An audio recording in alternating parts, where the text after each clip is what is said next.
This conference will now be recorded.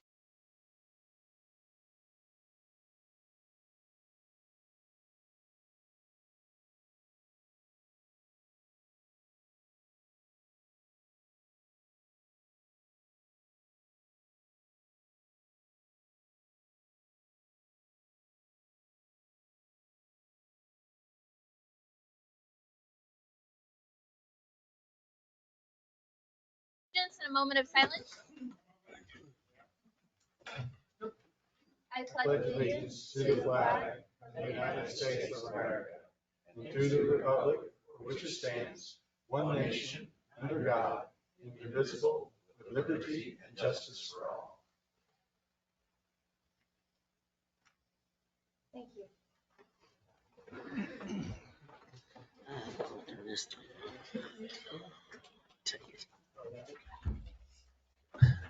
Oh, that's fine. Fine. Thank you.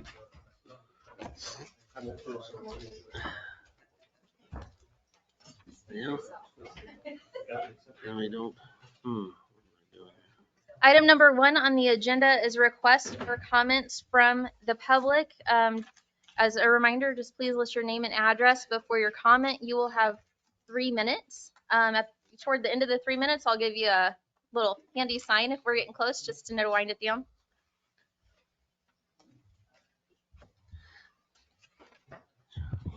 John Aldevote, 10601 Shawnee, and right here in Edwardsville. And I just came and I wanted to reinforce the decision to pull our planning commission, at least some of our stuff out of the planning commission, out of the consent package. We've been blessed in the past where we've had enough space for industrial projects that have come into the city, but now the supply is exceeding demand. And as you've seen last month, we had folks that wanted to put a garbage truck repair depot and transfer station here in the middle of our commercial area on 32. And now this month we had some folks that would have come before you tonight that wanted to put a warehouse because they thought we loved that warehouse that's up there, that we'd want yet another one to put up there with multi-shift and an apartments and all that stuff to go along with it. So it's good that you guys are staying active and keeping an eye out on what we do. I mean, we're just for information, not for policy. So I'm glad you guys are keeping an eye out for us, and we appreciate it. We've got a really good crew, incidentally. So thanks much.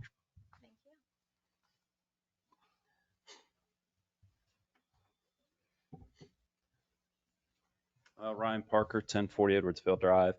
I just want to start out that I wanted to thank the Planning and Zoning Committee for upholding that current plan, the current plan for the city, and denying the project at the January 25th meeting. It's obvious from that meeting that the citizens and everyone aren't real keen on the industrial park at 110th and Riverview.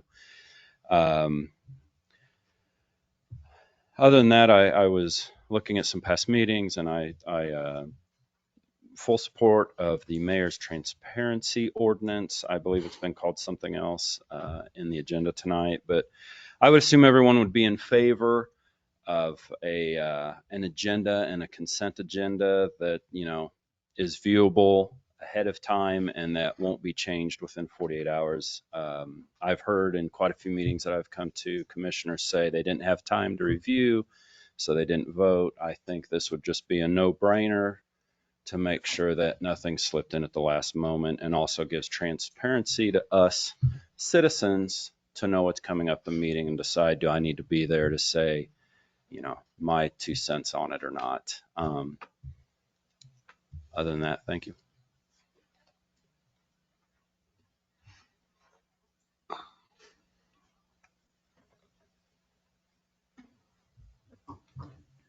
Bob Nolan, 507 Newton Street. In the past few weeks, there's been discussion regarding limiting the ability of new agenda items to be added to council business within 48 hours prior to a council meeting.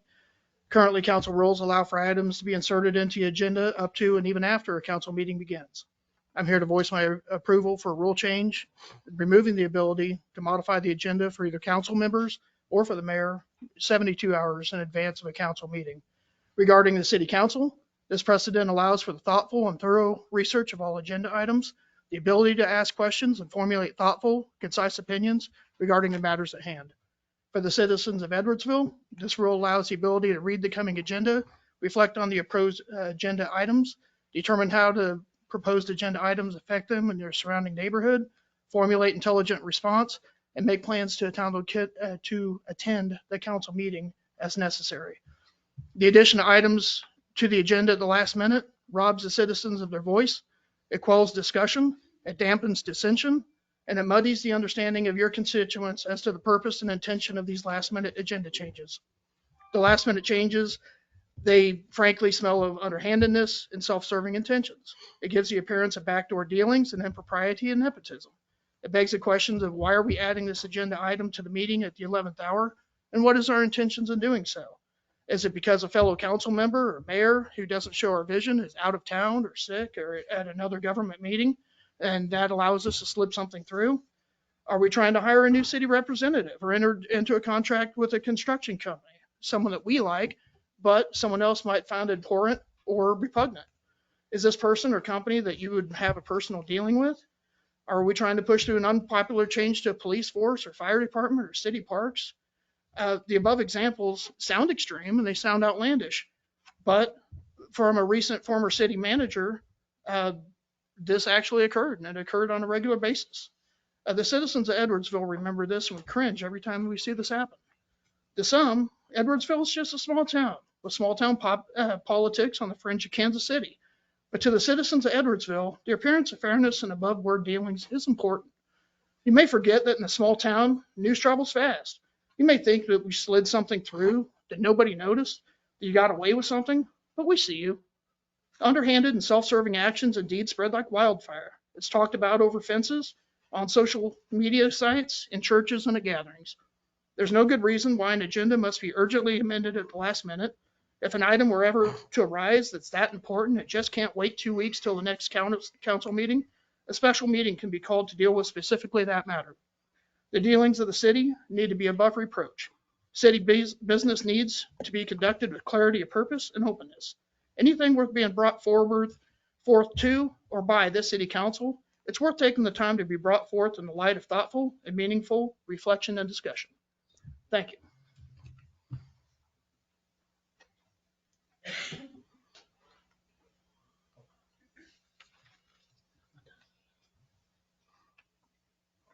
Hello. My name is Brianna Abbott, and I live at 11102 Kansas Avenue, Edwardsville, Kansas. First off, I want to thank the city for putting the city council meetings live online. I do typically watch them, even if I'm sitting at my daughter's softball game, because I like to be involved and educated in what's going on in our city. So with that said, I do follow the agendas, not just with the city council, but also planning and zoning. I also follow what's going on in Bonner and at the unified government level. With those things in mind, I wanted to come today and offer my comments regarding one of the agenda items regarding agendas. I am in favor of making sure the agenda is firm within 48 to 72 hours of any meeting, and here are a few reasons why. Number one, my husband is on the planning and zoning, and upon getting his agendas, he spends quite a bit of time educating himself on each item, carefully examining the impact on the city and the residents. I believe it is imperative that anything being brought forth has been given similar consideration and time. Number two, the transparency and trust with the public. The citizens of Edwardsville seem to have a desire to stay informed on the things going on and being able to have the agenda items in advance, so that the public has time to inform themselves on important topics. Number three, giving citizens plenty of time to consider agenda items and to make their opinions and pleas known to any city council members. I am super appreciative of our city council members. They seem open to feedback and having dialogue, and I think that getting the agenda out gives us that ability to continue to have those conversations. Then the citizens can make a decision if they need to email somebody or come and make a public comment. And lastly, I simply don't see how last minute agenda items would ever serve the city's best, like the residents' best interest. I don't see how it helps. So with that said, I hope that we can make a change to make sure that the public can stay engaged with what's going on in the city. Thank you.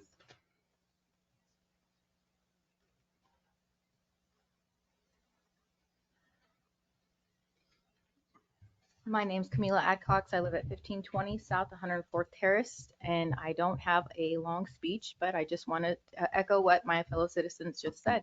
I think it's important to remain transparent, and changing the agenda at last minute is not only bad for the citizens, but it's also bad for you all. Because I think just like one of the other speakers said, that you all sometimes don't have time to read the agenda, and sometimes you can't understand it and need it explained to you here.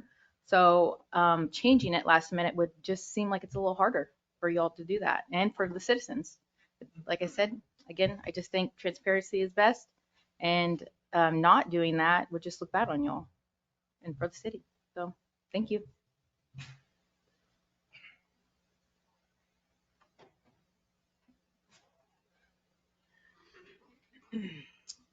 Gary Carpenter, 11030 Riverview and 11180 Riverview. I'd just like to thank the Planning and Zoning Commission. I was impressed by the way that they held up their golden rules and their ordinances 963 and 911 by denying this industrial park. I talked to most of my neighbors that were right around me.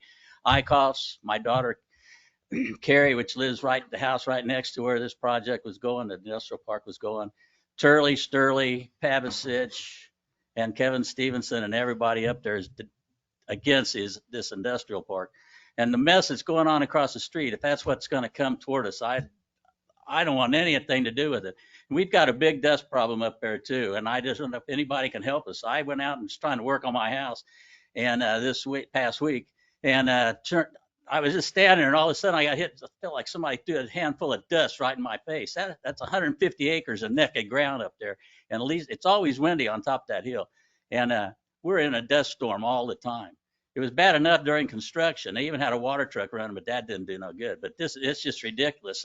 Between the dust and the mud running all over the road and the water problems and the road problems, it's just a mess up there. If anybody can help, we'd appreciate it. Thank you.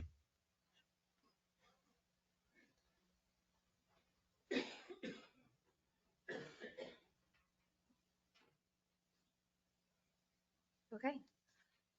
Thank you all. We'll move on to item number 2, consent agenda items. Consider approval of consent agenda items.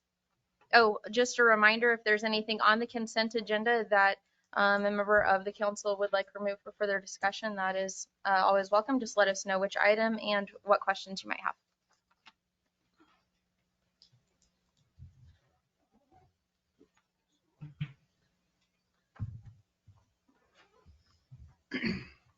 Madam Mayor, I make a motion to approve the consent agenda items on item 2, or 2A, B, C, and D as presented.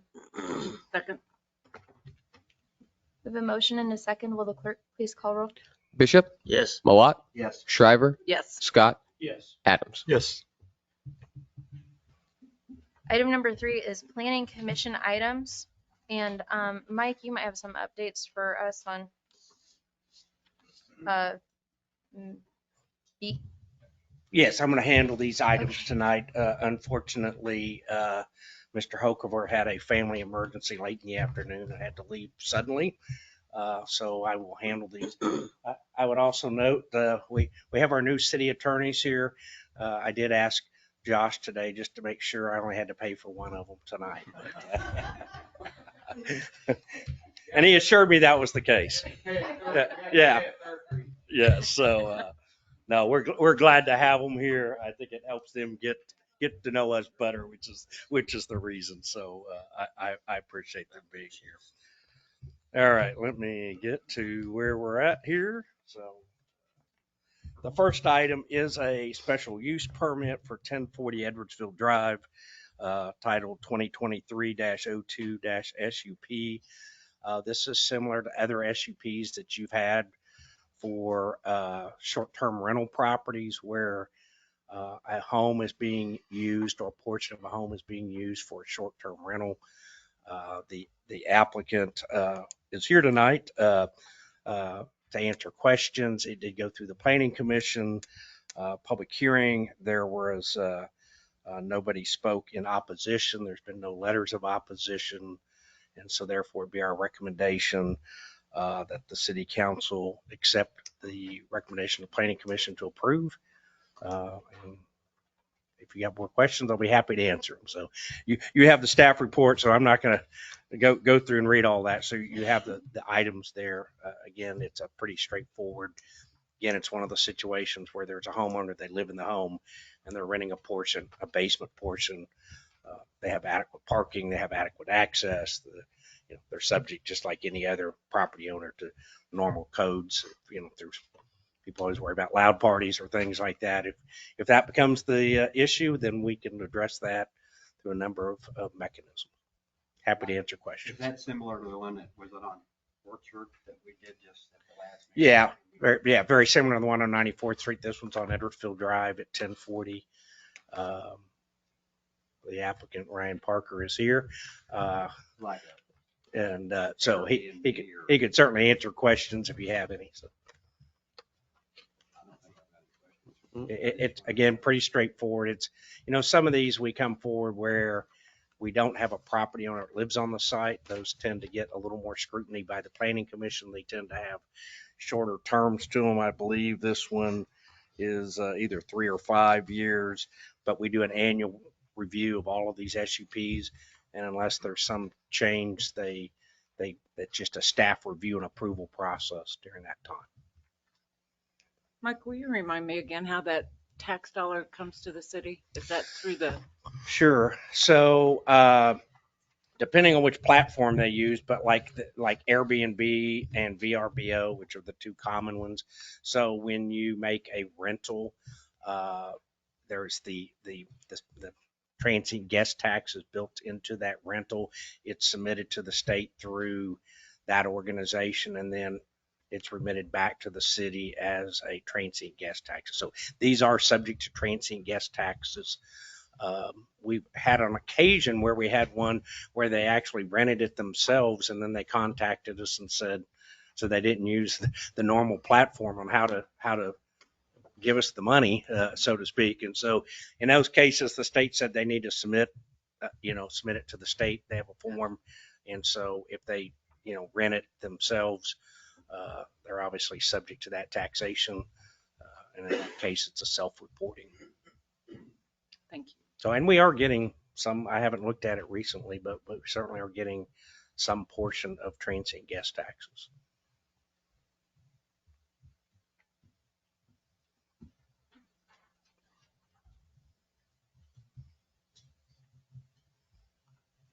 And I don't believe, let me double check, but I believe that the recommendation, just for your ruling, that there was, trying to see if there were any special conditions. There are on, it's labeled as page 44.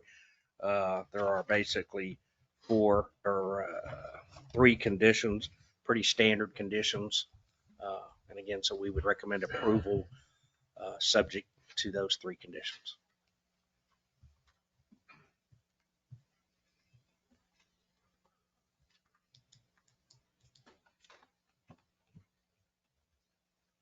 Mike, are you wanting us to vote on this one? Yes, you'll need to make a, I'm sorry. I mean, if you want to, we could do this, if you want to go through the other item and you want to vote collectively, we did put that as an opportunity there. We know that there's been some back and forth about doing this consent or not consent. So we set it up that if you prefer to do these by a single motion, we can do that.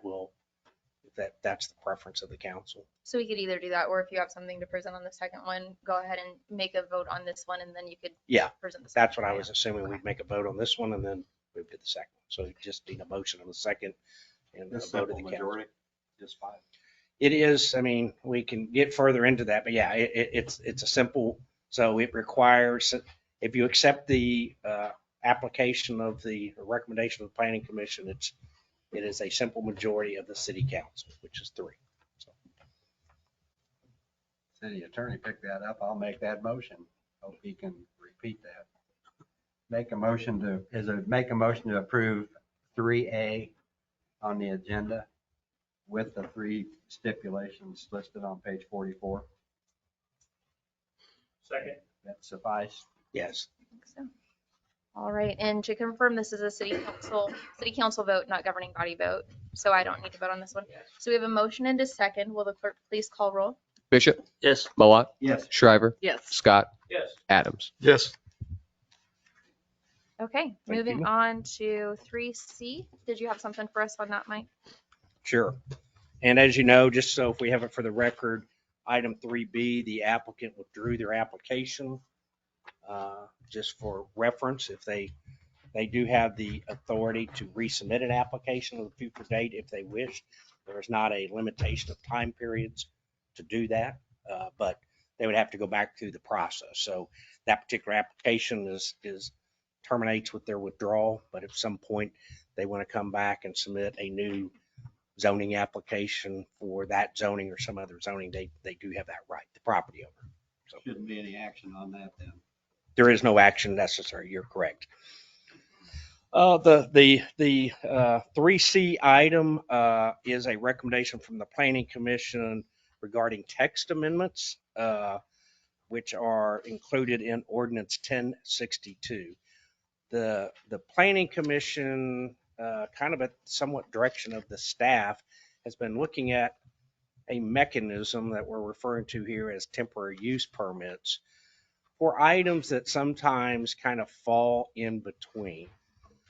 So there is a use that may require a certain density of zoning, but you don't necessarily want to change the zoning.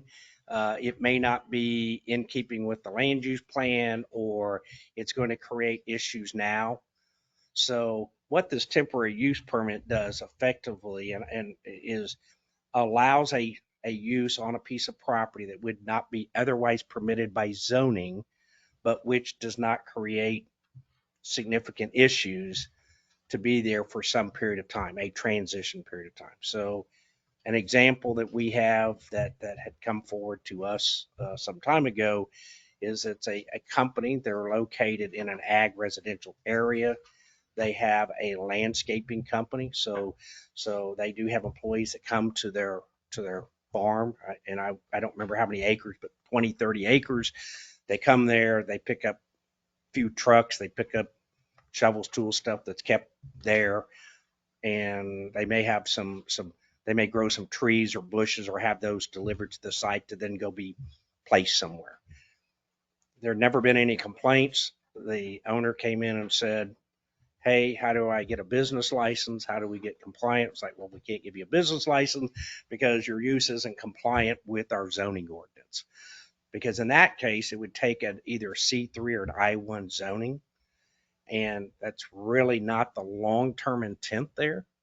And so through a number of meetings with the Planning Commission, we came up with this set of standards for temporary use permits, which of course any textual change to the zoning ordinance requires an ordinance to do that. So it has to follow the same process. It was so to speak, a city initiated application, but the application was reviewed. We then had a public hearing. People had an opportunity to engage in the public hearing. The Planning Commission then moved forward with adoption of the uses, and they had a draft copy of the ordinance at that time, but they don't adopt ordinances, right? So what you see before you is what has been proposed. It's very similar to a special use permit. The biggest difference is a special use permit refers to land that's properly zoned so that the use is permitted, but there are special conditions. For example, you may have a restaurant and they want outdoor seating. Well, the outdoor seating may be the special use. The restaurant's permitted, right? But the outdoor seating may only be permitted by a special use. There's a number of those that we have in there. Sometimes alcohol is treated that way, where you can have a restaurant, but if you're going to have the sale of liquors, you may have to have a special use permit. And sometimes those are limited to, I just need longer hours. If you remember when the Outfield Brewing Company, right, their original permit had limitations to Friday, Saturday, Sundays. They then kind of expanded their business. They needed to expand to an outdoor seating. And so some of these types of things were done around that. So that's typically a special use permit. Again, these temporaries is not intended for it to be long-term. So it's not a change in the underlying zoning. It's really an opportunity for them to have something and move into whatever permanent space it might be. So, another example might be somebody's on, a large lot. Maybe they have a separate garage. Maybe they do some woodwork, build bed frames or something like that. They're not ready to go put in a shop or a showroom or things like that, but they do want to conduct business. They do want to get a business license. They do have sales tax. This just gives them opportunities for those. So again, as you can see, we met on this for almost a year off and on. So quite a bit of discussion about process, how long should they be, what are their conditions that they should be. And you see that, for example, these are not permitted in your typical residential, high density residential neighborhoods, right? Because there's typically not the room and separation to deal with noise and lights and sounds and things like that.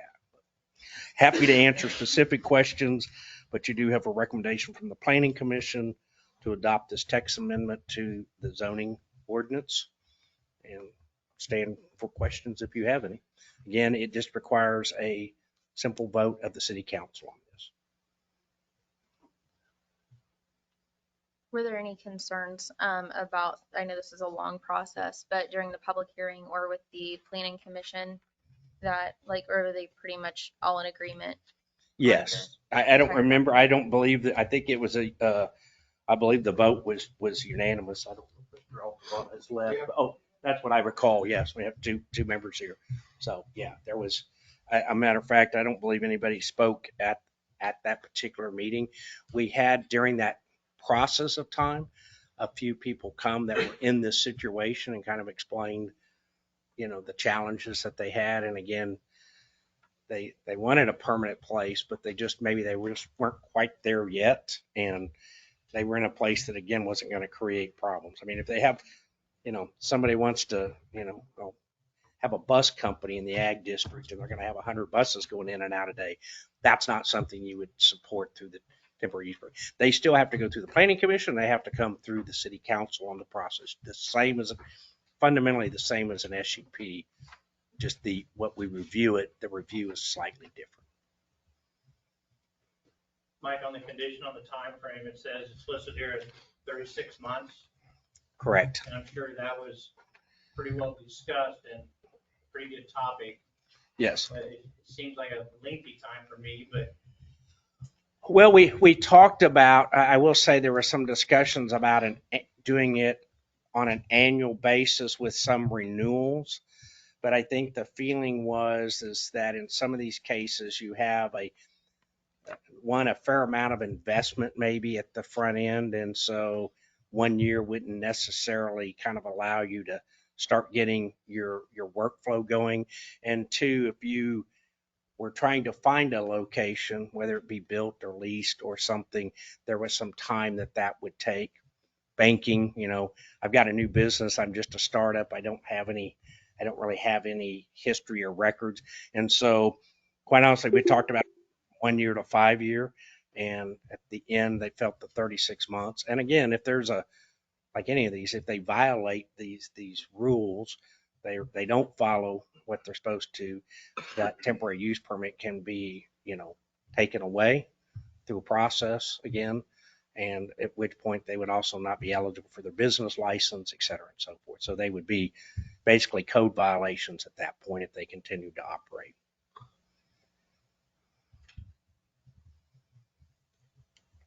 Again, we think this, I don't know that I can give you other examples of cities that have really done this, but I know that this is a challenge that cities like ours, where we kind of have this urban, suburban, and then a lot of rural, and it's in this kind of transitional, place, and trying to find some solution.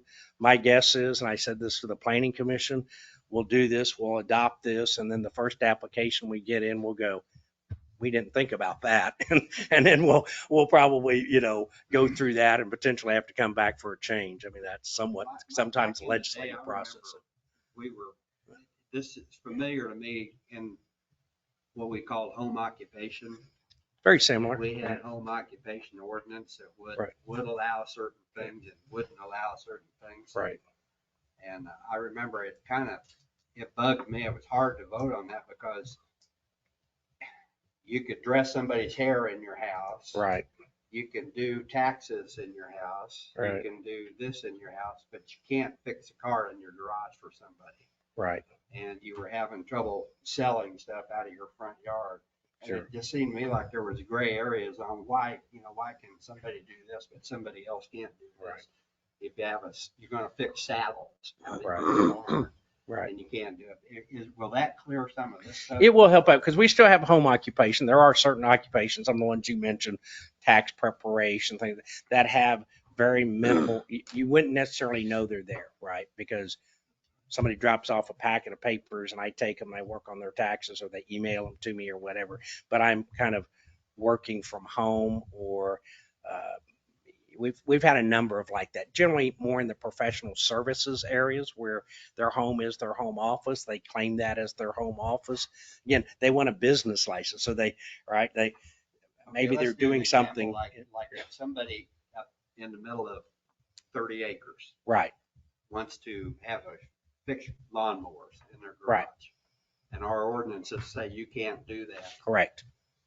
I think they should be able to do that. That is what this process would help to address. I want to make sure that this would bring that to the planning commission and to the council to get approved.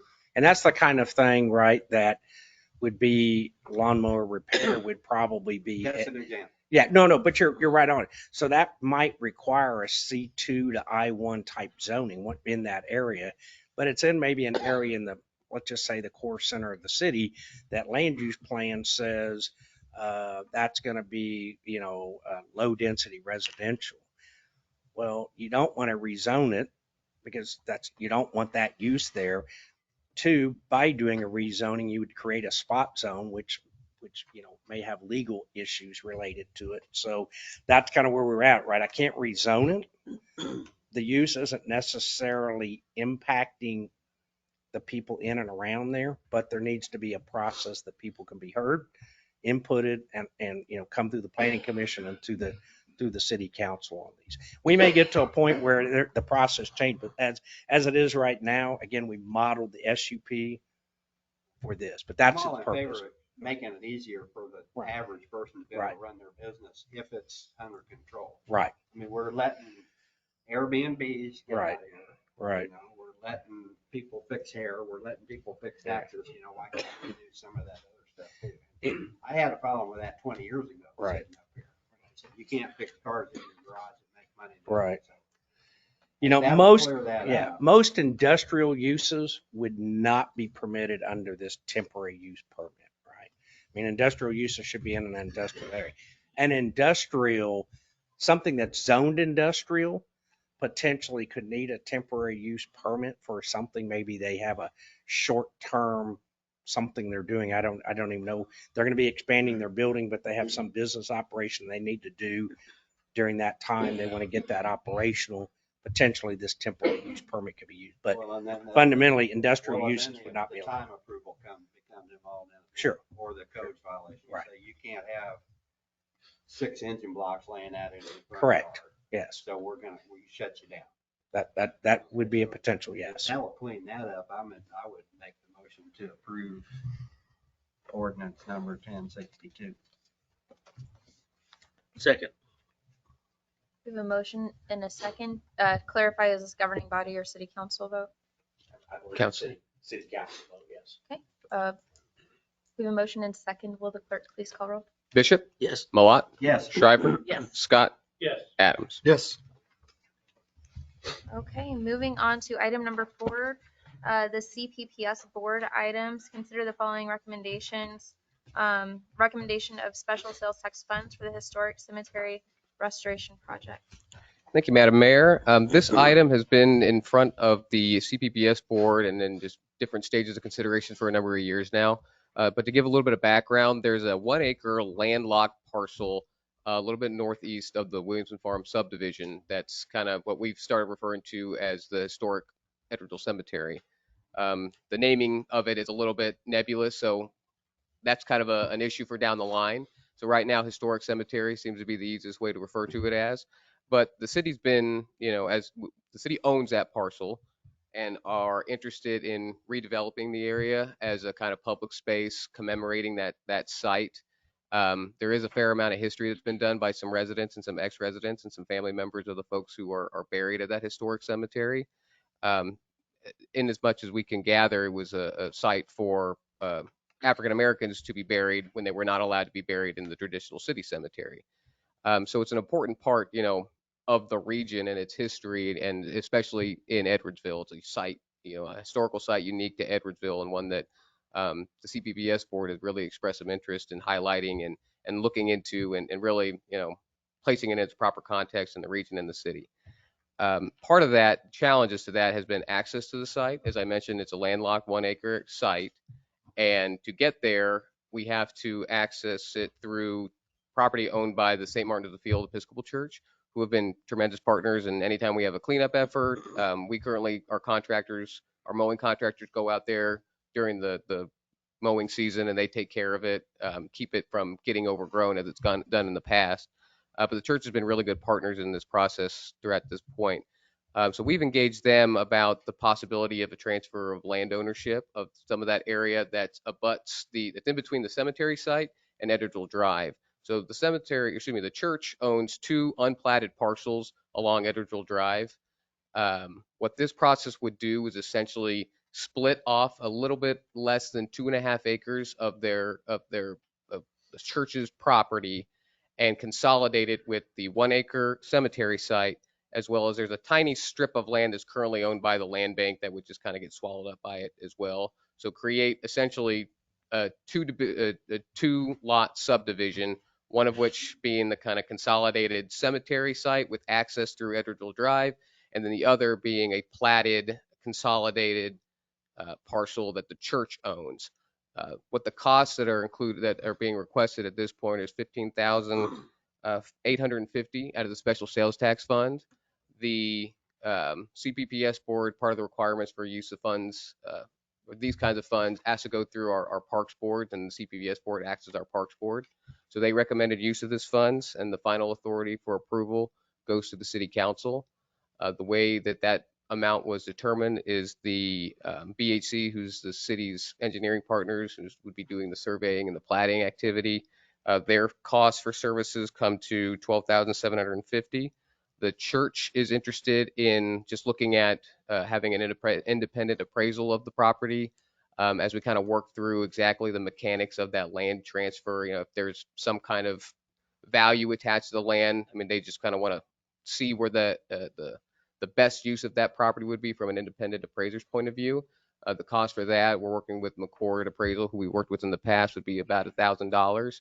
And so with those 2 costs, with the 15% contingency, that should capture all of the title work and any other kind of legal and filing fees that might be involved with this. That's how we end up at that $15,850 mark.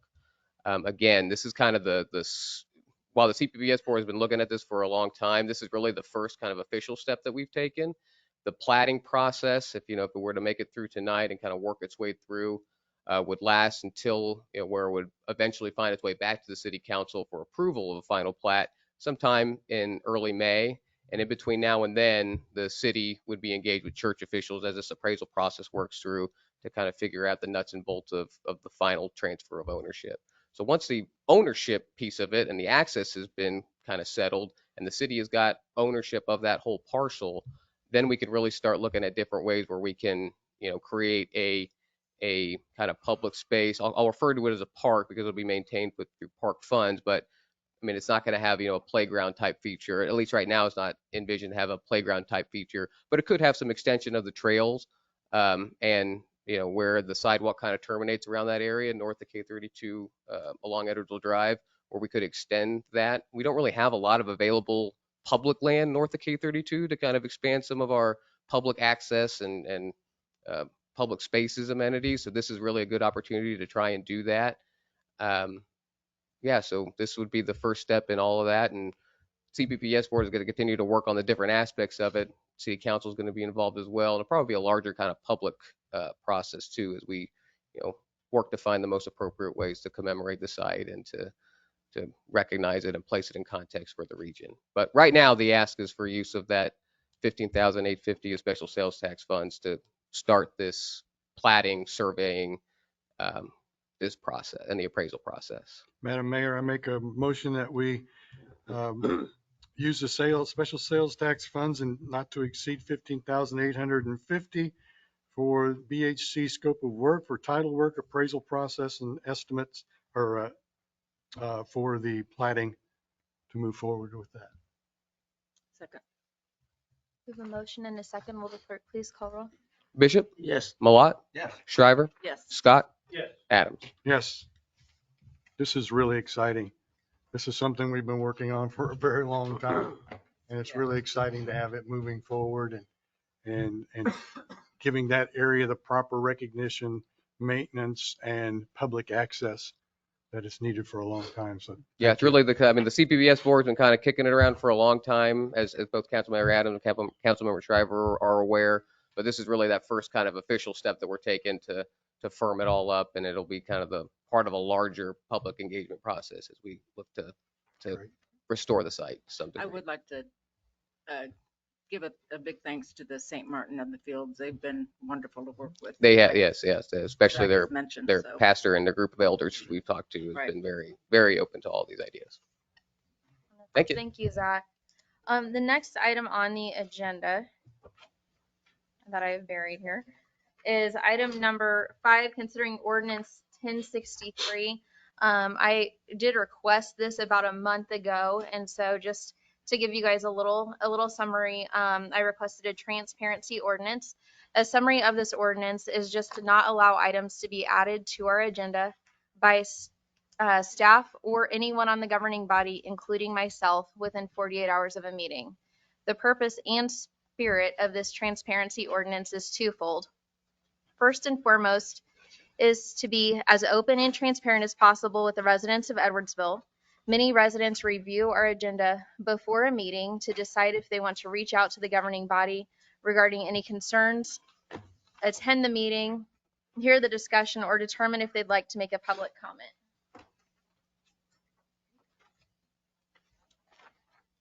I'll find where I'm at. Some residents have to leave work early, rearrange their evenings, or make plans for childcare when they find there is an item on the agenda they personally care about. When items are added with very little notice or at the meeting, this completely cuts out any chance of transparency with our residents and disregards their input altogether. The other purpose addressed in the transparency ordinance is transparency and preparedness for the governing body. At our meeting on January 9th, 3 council members stated that from Thursday to Monday evening was sometimes not enough time to fully prepare and understand the information in our agenda packet. It was said it is important to do things well, not fast. Another councilman stated that even from Thursday to Monday was not enough time to make a good, educated decision. As the governing body should absolutely want time to prepare for the items we will be discussing and voting on at a meeting, it is not best practice to add any items that we have not had time to carefully consider before going into a meeting. I want to remind the council, staff, and residents that if there is an urgent matter that arises that cannot possibly wait until the next meeting, a special meeting can be called. This is the purpose of a special meeting. A special meeting is a tool meant to be used on the rare occasion that an urgent matter arises while still giving notice to the public. During the era of our previous city manager, items were added to the agenda at meetings, garnering much mistrust of the governing body. Was it legal? Yes, but I believe that our residents deserve a much higher standard than the bare minimum of legal. It is common practice among politicians to find the bar of bare minimum and live there instead of pushing for the highest standard. I feel we as a governing body can do better. The criticism we have of many holding our county, state, and federal office is backdoor dealings, gut and stuff tactics, and not acting in full transparency of their constituents.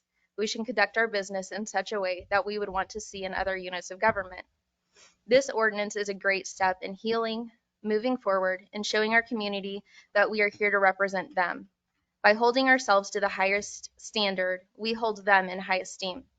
The spirit and purpose of this ordinance is to hold ourselves to the highest standard and being prepared for the decisions we will be making as a governing body, and raising the bar and being as forthright and transparent with our residents as we are elected by them to represent them.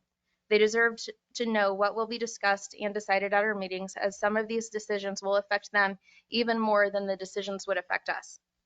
I'm asking that the council pass an ordinance 1063 that no item would be added to an agenda within 48 hours of a meeting by anyone's staff or governing body, including myself. Just for notes, we did pass out, this was the revision I believe I had sent to you previously by email that changed the wording slightly in section 2 so you can see a red line version. And what was that, Mike, that items can be, not be added, but yet? Yeah, I think that the question was amended versus added. So, we could amend an agenda by, removing something from an agenda. It could be an amendment potentially. So That we've done I think before, that where, was the request for that clarification was Right. this is about adding items, not necessarily removing items. Just like we removed 3B tonight because it was request withdrawn from the person who submitted it. I'm concerned that this may actually do the opposite, reduce transparency, in that there are times when something is on the agenda that brings up a secondary item that needs to be at least considered. And so there was a recent example where I asked the mayor to put something on the agenda and she declined. And so that meant that agenda did not include that item. And under these rules, it would not have been considered. I'm the president of the council and I represent all of these individuals. That's not true. That is true. It was No, not on the agenda. On the following agenda right after that, correct? I asked for it to be put on the next agenda. So And so as a representative of the council members, it inhibits us from addressing issues. And what if we have a mayor, a leader that's dishonest? We've had that in the past. And they just do something similar to what was done without an explanation so that any of us cannot have something addressed. And there are special meetings. Have we had a special meeting in the last 16 years? I'm not sure we have. We've had one or two special meetings where there was a call. Yeah. I think they probably related to a special meeting around a budget or I know we've had a couple. Yeah. I think the two, and just in my quick review that I did, was related to a budget amendment a number of years ago, which is to make a publication deadline. And then the other would be the special meeting in 2020 for the declaration of emergency, that item, right? yeah, and so in just explaining a little bit of what happened since it was brought up in partial information, there was an item that was, here's one more, sorry about that, demanded by a council person to be put on the agenda. The timing, because sometimes there are things going on that need more of a discussion than that. It wasn't a phone call or a discussion, it was a demand. It wasn't put on the very next agenda. It was put on the agenda right after that because the timing was worked out a lot better in dealing with the utility company to wait till the agenda after that. There has never been a time that I have flat out denied putting anything on an agenda that a council person has requested. And there wasn't any courtesy in explaining the delay. If we're talking about the highest level of accountability, I would refer to the Roberts Rules of Order. If we want to have an agenda working the way it's done for hundreds of years, that's worked very efficiently and effectively, I'd recommend we consider the Roberts Rules of Orders, which there is a way to address this. At the beginning of a meeting, the agenda is adopted by a simple majority. If after that, well, before that, you can amend the agenda with a simple majority of the council. After that agenda is approved, you can amend it with a 2/3 majority. It's been a rule that has worked for over 100 years. And one of the, I'll quote from Robert's Rules of Orders from some blog sites regarding that. One of the key takeaways from this set of rules is to give your team members an equal voice in considering ideas and decisions that affect them. And it's not only citizens that are affected, we are affected as well, and the governance of the city.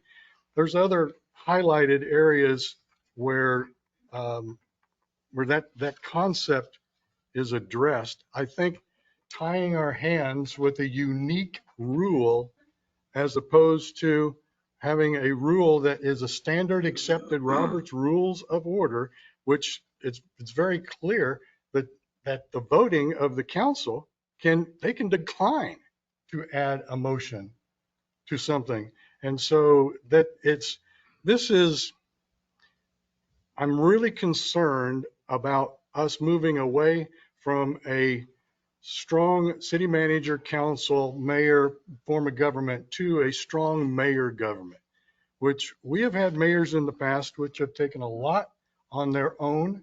And I'm not questioning our own mayor right now, but I know the mayors that we have had before, and that they would have made huge abuse of this. It completely ties the hands of the city council in their ability to challenge the mayor and to add things that may be of interest to us that have come up within those 48 hours from a citizen.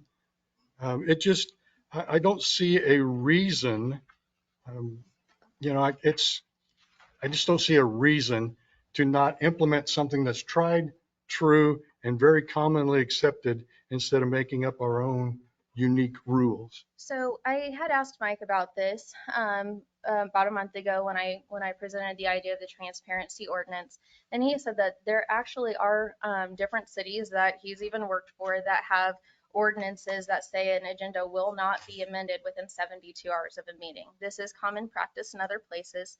I think we've heard from our residents in how this exact amending of an agenda at the meeting is not working in the best interest of our residents, as they want to know if there's something that's going to be on the agenda so they can have a voice to it. This amending at the meeting completely strips our residents of their voice. Again, if there's something that a council person is concerned about and wants to have a conversation about, talk to Mike, we can put it on the agenda, talk to me. That's not been something that's come up in the past. There was one time I didn't put it on the very next agenda. It was on the agenda right after that. I really don't feel like there's anything wrong with that. If you want to talk about people having an equal voice, we could all have votes here. I don't have a vote. I don't have a vote on almost anything that comes before our council. I do set the agenda, but I feel like, I've spoken to every single person here on the phone for quite some time. I've responded to emails. I return phone calls. Reach out to me. If reach out to Mike. We've had council people reach out to Mike. Hey, I'd like to see this on the agenda. Saying that I'm not putting something on agenda or turning it into something specifically against me is not in line with the spirit of what the ordinance actually does. We have residents that are reaching out saying we don't want to do the same old thing. We have seen the same old thing. Our residents have been run over by the same old thing for years. Yeah, when did that happen? Who has run over who? I don't like being called non-transparent up here. So I've been on this council for 20 plus years, and I have never come across anything like this. And I have never had anybody tell me that I was doing something non-transparent. I disagree with this 100%. Do you want me to use specific examples? You can I use was a going to specific- just If keep you catch it me in the with back the door previous. doing a deal, you tell these people. I don't agree with this. So I was talking about a typical scenario. I have never been involved in putting an agenda together for this council, and I've always gone along with these agendas. I asked for an executive session. This is what started this. I asked for an executive session 3 meetings ago. So And I when, got all kinds of misery and grief for that, and I don't appreciate that. I'm No. being called this, dishonest. I'm being called non-transparent. no, this is far beyond that. This is before that. I have had residents talk to me about years past when we had previous city managers and previous council members that would change things at the meeting. They would wait till somebody was gone. Hey, I want to add this to the agenda because somebody is gone, and try to push it at that point. Have you had that from this council?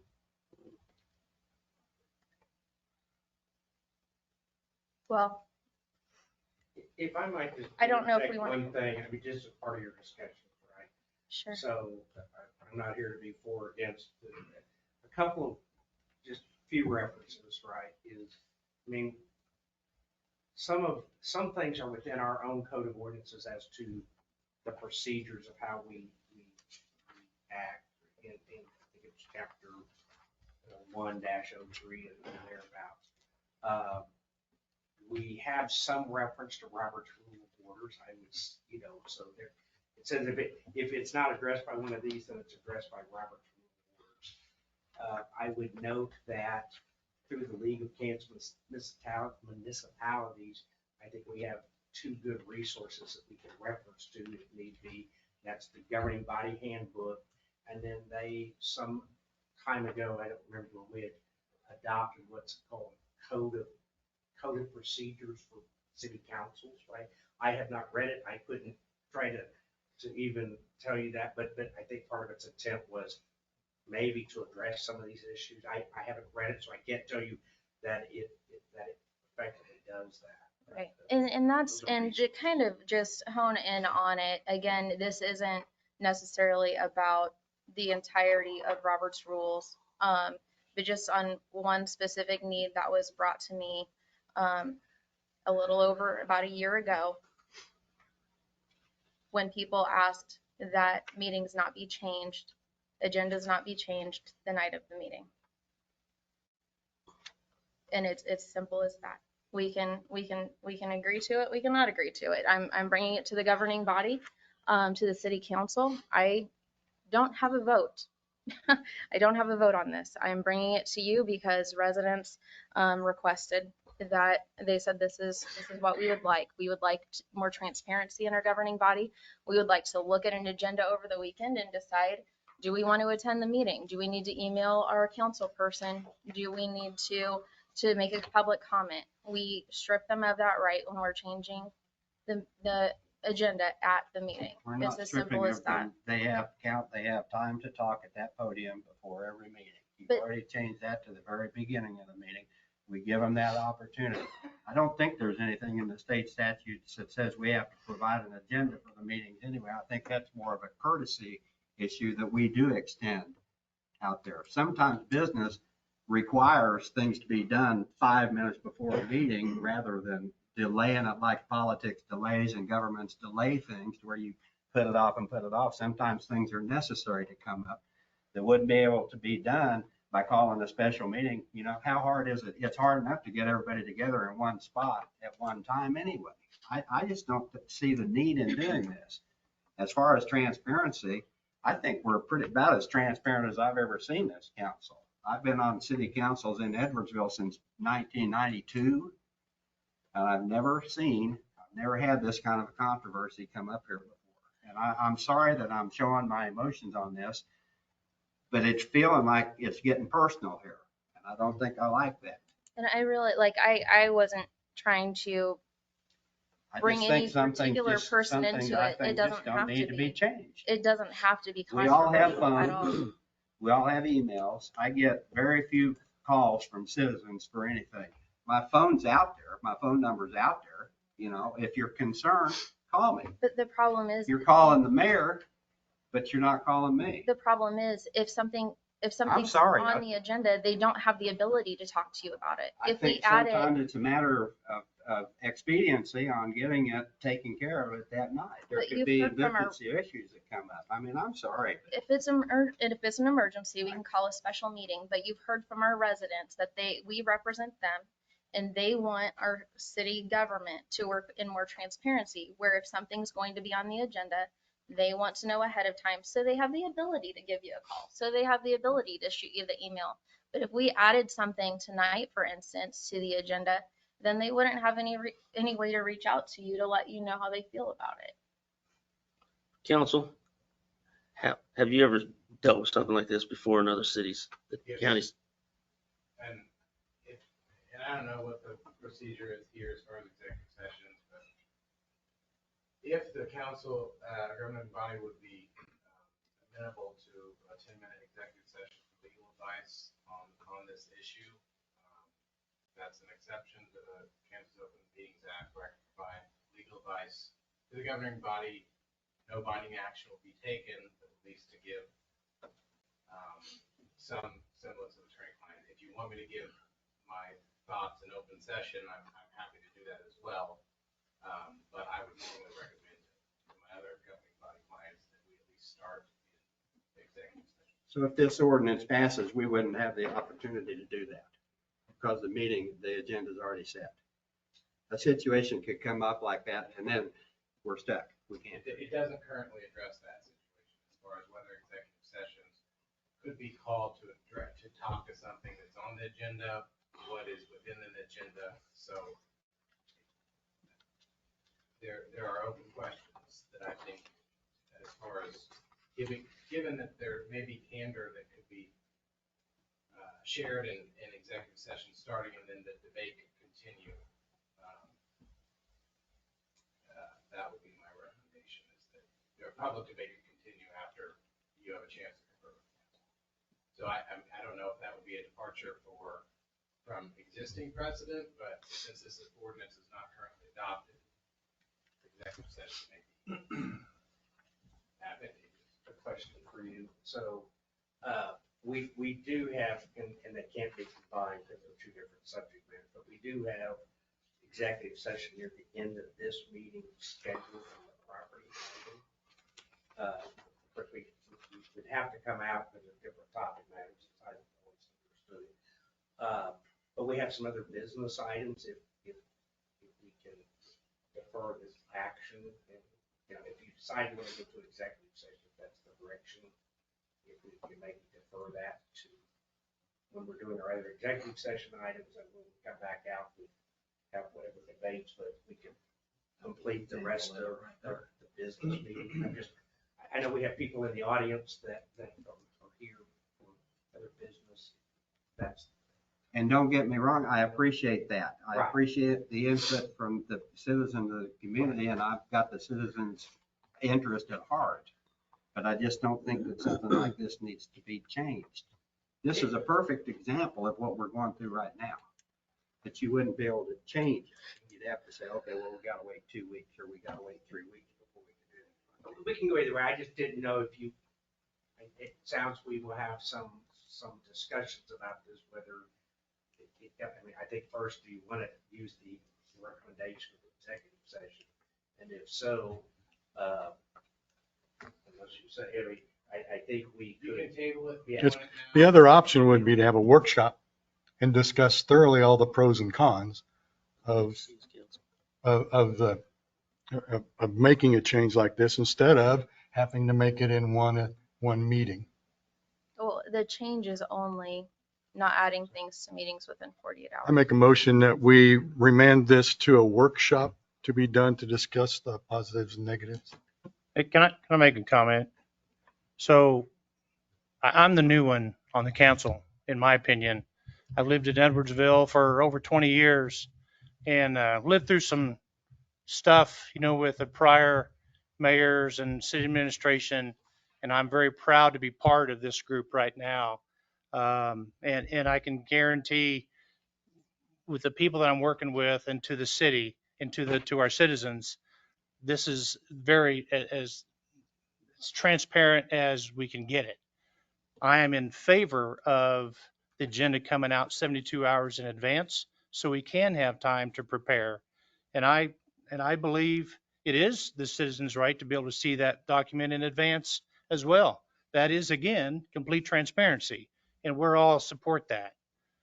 The challenge that I have is the special meetings that we may or may not be able to host or executive sessions. I'm not a big fan of the executive session because it takes our citizens out of those meetings. I understand that there's reasons for them, but the more that we can get done, full transparency, like we all want, like we all are in favor for, I think that's the direction that we need to move towards. I think now we get the agendas on Friday.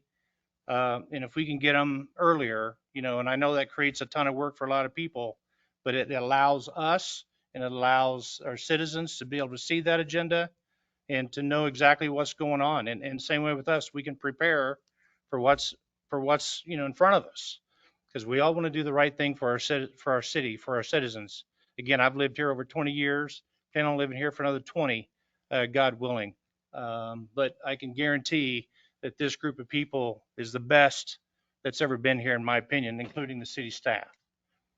I think just for clarity, so the agenda process as we have it today, right, the process is, so it really starts, so after our meetings that we have here, I always hold a staff meeting the following day. And at that staff meeting, we generally discuss what was on the agenda. There may have been actions that were required out of that, whether it's signatures of documents or we have to go do more research or whatever. So we meet then from a staff level, we start to discuss what's going to be on the next agenda, maybe the one after that. It may be things that are regular and routine. For example, tonight with the law enforcement trust, right? We know we have to do these things anyway. So we got to start there. And then on the Wednesday prior to the meeting, we get with the mayor, kind of through email, and we send a draft agenda to her for a review. Sometimes she has questions or wants, to make sure that, we're understanding what it is. We take that and we prepare the final agenda on Thursday, and it comes to you Thursday, generally late afternoon. And then we post it publicly on Friday. And that really came as a request of the council to give the council an opportunity to have that packet roughly 24 hours ahead of, so to speak, the public publication of it. So that when people call you and says, what is this on the agenda that says such and such, and you haven't had any, you're getting it at the same time. So that was a request of the council. So that's our process. It's not necessarily written down on. Right, but it works. But that's the point. So you all should have it on the Thursday before the meeting.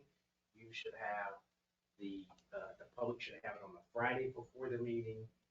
And if we do amendments to the agenda, and I would agree, I don't believe this was processed when I came here, is that in order to do that, it takes a motion and a second and a vote. So that was somewhat intentional too, right? So that it's not just changed by me or a staff member or a member. I mean, right, there had to be some public involvement. Now, whether that's sufficient, I mean, that's the policy. I'm just saying that has been our process. And again, part of that was, I think, I've worked through 3 different mayors, so each one was a little bit different in the process, but when Mayor Cahar came on, that was, we sat down, we talked about the process and how would you like to see it, and that's the process that we came up with. I think it's a good process. I fully support that. I think there's some open questions even in that process of how an agenda would come together. So I don't want to disagree with the fact that the pending motion on the floor for a workshop, and so I'm happy to give my thoughts at that workshop or tonight public session, or if the council wants preliminary thoughts on this executive session, however you want to do it. But there are unanswered questions even with the ordinance and with the description, that I think just providing the public with a complete how they can expect to see what the agenda is, when you want to do that based on the consensus of the council, but also how council members can add to the agenda. um, And at what point, and then I think, yes, there is a formal adoption of it, an agenda at every meeting. And most public bodies would have some threshold vote to be able to change that after it's been adopted, whether that's 2/3, 3/4, or unanimous, to accommodate last minute type things, legal issues. I will say that every governing body is different when it comes to how much executive session you want to use, because that can be seen as being abused to hide things behind executive session. But then again, as an attorney, especially attorney-client privilege, every client, every governing body should avail themselves of the seal of attorney-client confidentiality and privilege, especially on issues that could implicate liability on any given issue that appears before the council. And so I think that any agenda should take into account the need for conferring with council in a short executive session if an unseen issue related to something that's on the agenda or that's been amended comes up. So I wouldn't want something so rigid that you can't effectively operate as a council. Sorry, you go ahead. So the last thing would be, how do you deal with those types of emergency issues? Do you, right now, the special meeting ordinance provides that upon the written request of 3 council members, the mayor may call a meeting. So there's that may versus shall. I think that's why, at least in Robert's Rules of Order, you have that threshold. You need more than a majority after the adoption of an agenda.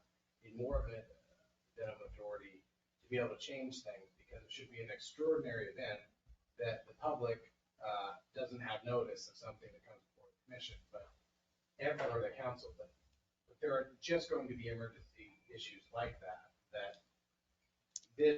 this ordinance, if you were to adopt it, you could technically do it that night. You could have your regular agenda, and then you could, at the very end, on the request, a written request of 3 members, say, I request that we go immediately into a special meeting to be able to address this emergency issue. So it's not even that the ordinance wouldn't allow that. I do think that there are ways that it could be a smoother process on the front end and adopting those emergency issues to accommodate all the views that are being said tonight. I don't think that they're necessarily in conflict. The idea of public transparency as well as the effectiveness of the governing body to be able to respond to unseen issues. And so, would you suggest before we would move forward with the transparency ordinance of 48 hours, having a clause in there that if there is because I'm like Councilman Scott, I prefer to stay out of executive session as much as possible. I like things being done right here in this room, as absolutely as much as possible. But are you suggesting that maybe adding a clause saying there would be an allowable executive session specifically for attorney-client privileged advice? I want to second the motion and call for the question, and then we can deal with it from there. Sorry, could you finish your response, please? If the executive session, many governing bodies that I advise will put executive session at the very end. If the consensus of the council is to avoid executive session, then if you don't have 3 votes, because 3 of you believe that that's a disservice in most issues, then that can be solved by pure voting. I think you should always leave yourself the legal option within the agenda to go into executive session. I would not put advise you to do everything in public session because there's sometimes you have to do it. Sure. Protect the confidentiality of non-elected personnel. Yeah. To discuss potential legal issues that are directly related to the legal strategy of the case. Okay.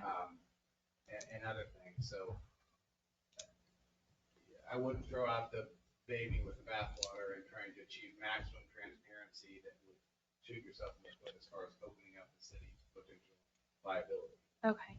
So that clarifies it for me, just in case anyone on the council wanted to approve the ordinance to bring transparency for our agenda, they could add a clause, like approve it, adding the clause for executive session.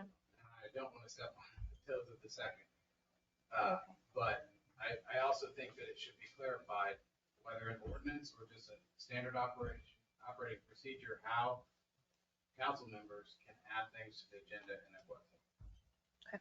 Because if the conversation is between staff and mayor, and then the council gets it, then that doesn't provide a lot of flexibility versus if the deadline's Tuesday for anybody requesting, including the mayor, to request something, and it gets finalized on Wednesday by the mayor and staff and then sent to council on Thursday, then council will know at that point if there's a mechanism to amend, whether that's 2/3, 3/4, or unanimous at the meeting.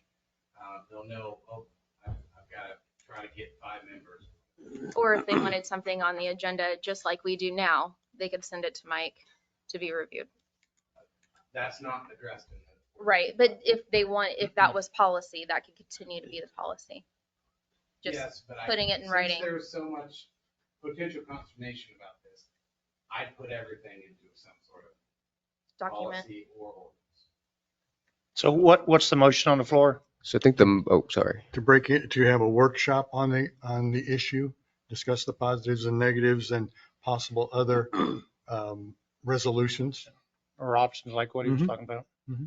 And I think I would add to the attorney, I haven't looked at it close enough, but that's really where the code of procedures for council meetings that the police put together. I'm not saying that's the thing, but I think it tries to address some of the very questions that Mr. Nate has raised. So that hasn't been adopted right by the council. Yeah, but we haven't adopted that. It's something it may address some of these issues.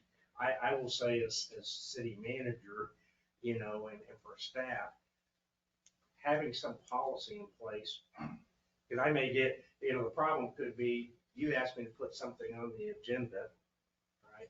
And Mr. Adams is so adamantly opposed to that being put on the agenda.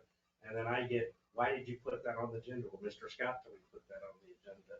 So whatever the process is, I'm happy to work with. I think right now, and it just, we've just kind of gone along and it seems to have worked, but we've never put some formal policy to it. I think it would be valuable from a staff standpoint also to have that. There may be some legal things about what should or shouldn't be put into that process, which is where the attorney certainly can help us. So that's just from my standpoint of just, if any council member can just call me. If that's the process, that's fine. But I could see the potential of, I get 5 council members and they all want me to add something to the agenda and they may be conflicting with each other. Then how do I make those decisions of what to do or not do? Or does it defer back to the mayor to say yes or no on those items? And again, we just don't have anything that we can refer to go. And, I think I've said this before, my Robert's Rules of Order have value. They can get you, and I think a lot of people in our business would say, they can really get you deep in the weeds and it can become a very bureaucratic process when it may not need to be so. So I don't know that I would be one personally that would say, just go adopt the Robert's Rule of Orders and we'll work with that. And I think it has challenges in and of itself in the setting that we work. So as I understand it, the motion that's been seconded is to remand the item for a future workshop regarding agenda development procedure. Yeah, and so, just to clarify, that is, not passing the transparency ordinance this evening, pushing it to a council workshop, and also not particularly honoring the requests of the public to keep things from being added to the agenda, because that was the entire ordinance. It wasn't a whole policy based on how to set the agenda. That can easily be a workshop. In fact, we could agree to have a workshop on how to set the agenda and still vote on the ordinance, because nothing that we have talked about actually pertains to the ordinance, which is just not adding something to the agenda. We can have a workshop on how to put things on the agenda and still agree to not add things on the agenda. But we have a motion and a second. Will the clerk please call One the more, roll? hold on. Oh, yeah, you go ahead. I would like to add, if council's got some concerns about the way this is written, I think we should look into this a little further. Absolutely. Because it's a pretty, I mean, the language is not really clear, you know. I mean, it's pretty like, items may not be added to an agenda. So that might, we can, maybe the council wants to clear that up. I'm all in favor of that. I just don't want us getting to a point where you can't come in and add something that, you know, that we need to talk about. So. I just think whether we do it tonight or at a work session, if you would give me a chance to ask questions of the body, to say, what do you want? What are the issues that we could maybe account for in this language? It's not that it's unduly burdensome at this point. It's that it leaves a lot of unanswered questions. And I would want to answer those questions. If you're going to do it, answer those questions all at once. Ask something that there's consensus. And I would think that something like this, you know, it would be a good, if you can strive for consensus among the 6 elected representatives of the governing body, that would be a good thing.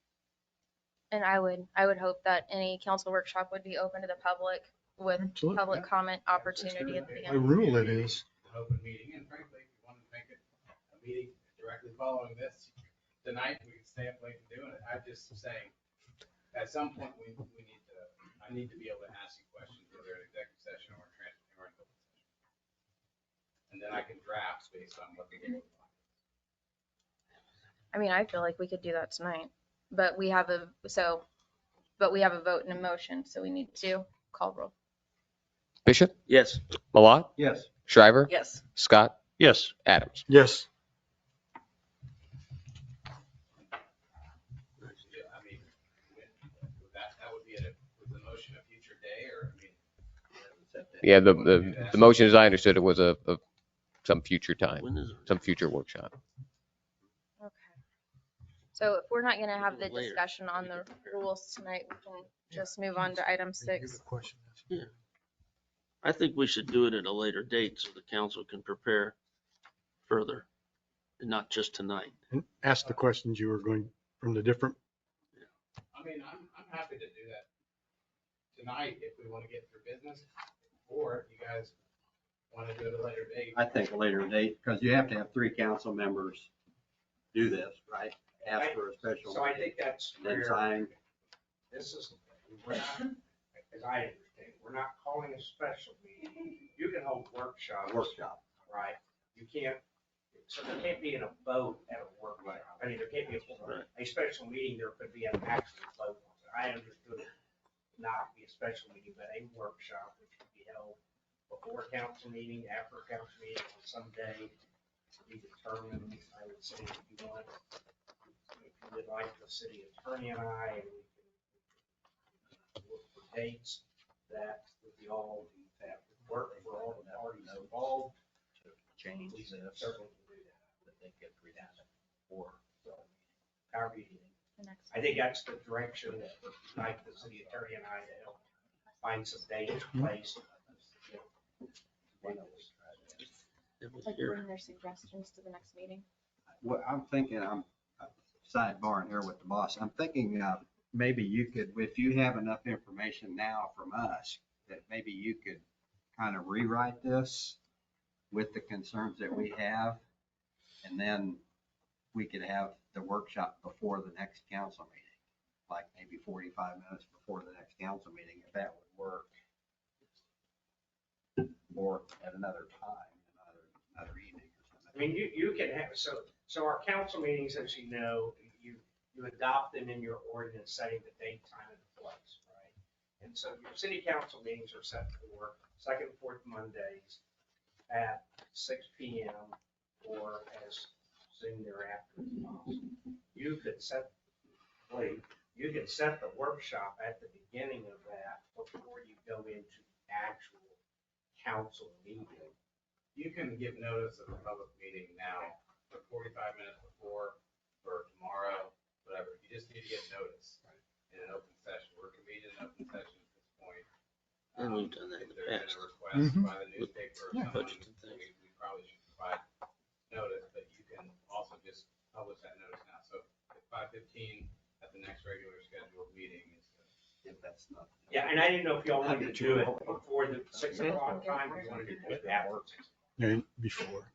Okay, That puts a time limit on it. So we don't. okay. Some people's, I'm retired, some people. Well, that's what, I mean, I didn't know if you were saying at the beginning of the meeting being 45 minutes before our regular Well, time. that's what I or said. At the first 45 minutes of the regular time. I mean, I'm at the 5:15 mercy. is it. I'm at the mercy of what the. I will prepare comments to share on blind carbon copy. Obviously, we can't engage in zero communication under the Open Meetings Act, but it can be a one-way street. So if anyone wants to reach any of the elected, want to reach out to me to share their concerns, I can try to account for those. Because again, I don't think it's necessarily in as much conflict as you might think if everything was written out in one document. Can you forward his email address to all of us so we have it? Yes, or you can, so if you. Or go to their website, I If you guess? use City manager at Edwardsville City attorney, I'm sorry. Yeah, city attorney at our normal Edwardsville Okay. Okay. Okay. As you know, same cautions about. Okay. And for clarification, there's no action taken in a workshop. The action would be at at a city council meeting. Correct. And that'll give me enough time if I can print here. That'll give me enough time. I'll have, I think, what is pretty close. And if you guys have recommended adjustments by the time we convene at 6 o'clock and it's on the agenda for discussing that proposed adoption, then I can have that ready to go. Do we need a motion to set that time and date of that workshop? Yes, we need a motion because it would not be a regular time moved to have a workshop at 5:15. Okay. I make a motion to have a workshop prior to the next scheduled meeting at 5:15 to discuss the agenda development and ordinance. Second. We have a motion and a second. Will the clerk please call the Bishop, Yes. Malat, Yes. Shriver, Yes. Scott, Yes. Adams. Yes.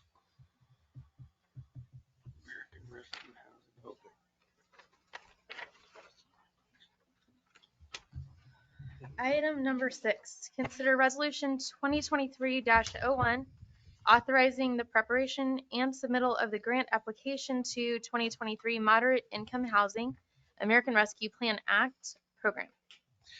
Yes, Mayor and members of the City Council. I think you're generally familiar with this project. This is the Highland, what we generally refer to as the Highland Ridge subdivision, will be being developed by Highland Drive Development. We had previously supported an application that was based on primarily looking at first-time homebuyer assistance. That was not approved, mainly just because of the number of applications. But they've also come forward with this additional funds that came through ARPA to the state. And so we are proposing a new application. I think we all know that the cost of materials specifically has gone up considerably. And so this particular application takes a slight difference in that they're requesting from the state, so it's not from us, doesn't impact anything we've done. this $1.25 million grant. Again, it comes from the state. They basically prepare the grant, but because we're the governing entity, we need to pass this resolution. The project hasn't changed in any way. Our development agreement doesn't change. The RHID terms and conditions don't change. So from a city standpoint, there are no new or added expenses. We do have Dustin Baker here tonight. If you have specific questions about the development or the overall project, again, the intent has always been to try to keep these value of that home sale price in that $275,000 to $300,000 range, which is a kind of fits into what a moderate income person should be able to afford. Again, they still have to qualify for the loan, and so the purchase price has a big impact on the qualification, how much money that they have. I think the assumption is that most of these buyers would put a minimum 3% minimum down payment, a small down payment. They may do something more than that, but so the assumption is on that buyer. Happy to answer any questions. Again, the request is this resolution that would support their application, which is a requirement. The application will go in end of this week, and they have stated that they will make recommendations in mid-March. Again, the developer is ready to go as far as he's got all of his platting, development agreements, all the things needed short of he's got his permits, all his plans for the water, the sewer, the streets, all those types of things. He's just one step away from turning dirt and putting the first units in the ground. Happy to answer any questions. Again, Mr. Baker is here to answer any questions you may have. Madam Mayor, I make a motion that we adopt resolution 2023-01, a resolution of the city of Edwardsville, Kansas, authorizing the preparation and submittal of an application to the Kansas Housing Resource Corporation for the 2023 Kansas Moderate Income Grant Program. Mike, I just had a couple of questions on that one. Remember previously the money was going to be used specifically.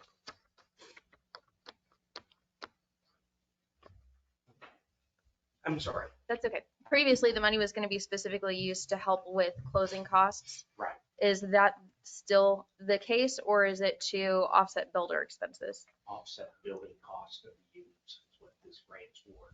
And it was subject, instead of 40 of the units, to the requirements under under the Moderate Income Housing Program. It will obligate 20 of the units, which mainly means they still have to, everybody has to qualify.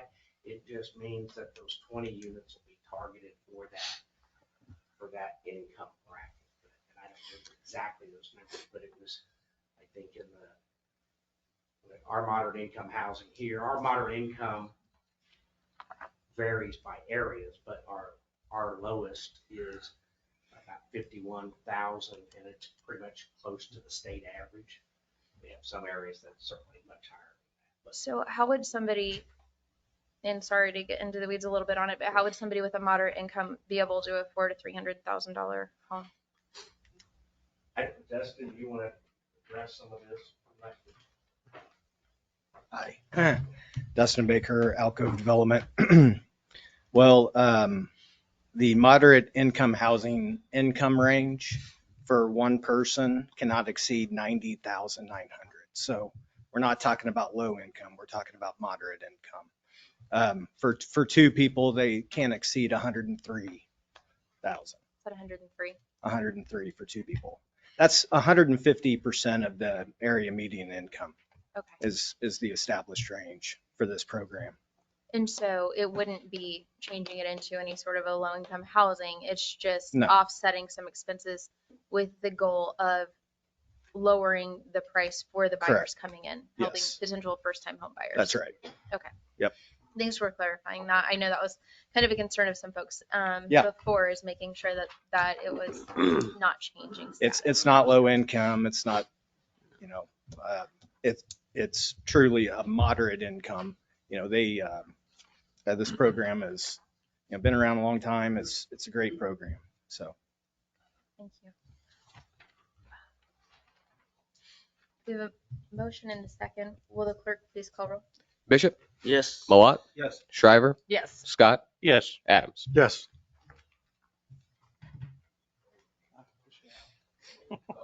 Oh, shit. Item 7, consider authorizing purchase of 2023 Ford Explorer for Edwardsville Police Department. Good evening, Madam Mayor, ladies and gentlemen of the council. Item number 7 is a request for your approval of $49,120 for the purchase of a police department use vehicle. Now, this is a replacement vehicle. As you see in the background, is that one vehicle, as I noted some weeks ago to you, that we have a vehicle totaled, damaged beyond repair, and we have received the proceeds for that totaling of that vehicle.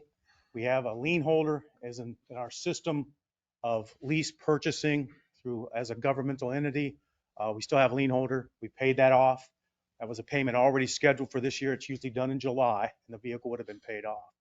But it's really about the year of this particular vehicle that was totaled, how it impacts the fleet, and that in the sense that what we want to do is spend the money after extensive research, in that we could not find another police vehicle out there that's a Ford. And that's really specific to the presentation. Is there are Durangos and some of this other stuff. It just doesn't fit our system. The cost is relatively about the same, but in a sense that some of the equipment we either have surplus for or brackets for or whatever are Ford police vehicles. And that just fits our system, and we're really adapted to those vehicles and how they're set up inside. So we want to stay with that consistently. What we've done as an emergency replacement is put a seasoned patrol vehicle that was previously assigned to detectives back into patrol. So it's really doing double duty over 100,000. You know, what happens in those vehicles, as we've experienced, is you drop an engine, you're really out of whack on what the vehicle's worth. You spent more than it really you're ever going to get back from it when it's this aged with this kind of mileage. So what we did in October, the council approved that we order 3 vehicles, and one of those was slated to be an administrative vehicle because it's time for that rotation. We rotate those through admin and detectives, because they get less use and they can have a little higher miles on them, that sort of thing. And so we were due for that. What we've done emergent wise is contacted the order and had it modified to 3 patrol vehicles. So what we'll do, upon approval, we'll buy the slated vehicle that I presented here from Olathe Ford. Again, after lots of research, this is the one in stock that matches our fleet. It's not the high end, it's just a medium end vehicle. And essentially we'll have to do a little bit of upfitting to that. But essentially what will happen is we'll rotate that now. We'll go and pick it up. We'll put it in admin and we'll rotate our admin vehicles around, preparing to sell 3 vehicles, hopefully end of summer. I'm going to reverse real quickly. In October, we ordered these vehicles. Generally, we get the VIN, the vehicle identification number, assigned to us. We know they're being produced, and those are done by January. And we still don't have those VINs. So I don't expect us to see those vehicles before July, which is unfortunate. That means we're running our fleet even longer. And so this one vehicle just throws everything off. It's unfortunate. It's an unbudgeted item. But after all is said and done, we're going to absorb the entire cost in the police department. The overall impact or effect to the general fund overall is only about $17,000. And we get the warranties. We don't wear the other vehicles out. So I think this is just really reasonable purchase. So I would recommend the approval for the purchase. Does the 49 include equipping the vehicle? It does not. And we do have fleet maintenance funds. We will experience a little bit of change in outfitting of the other vehicles that'll come in. And so it's going to be about $3,000, and we'll absorb that right now into our fleet maintenance line item.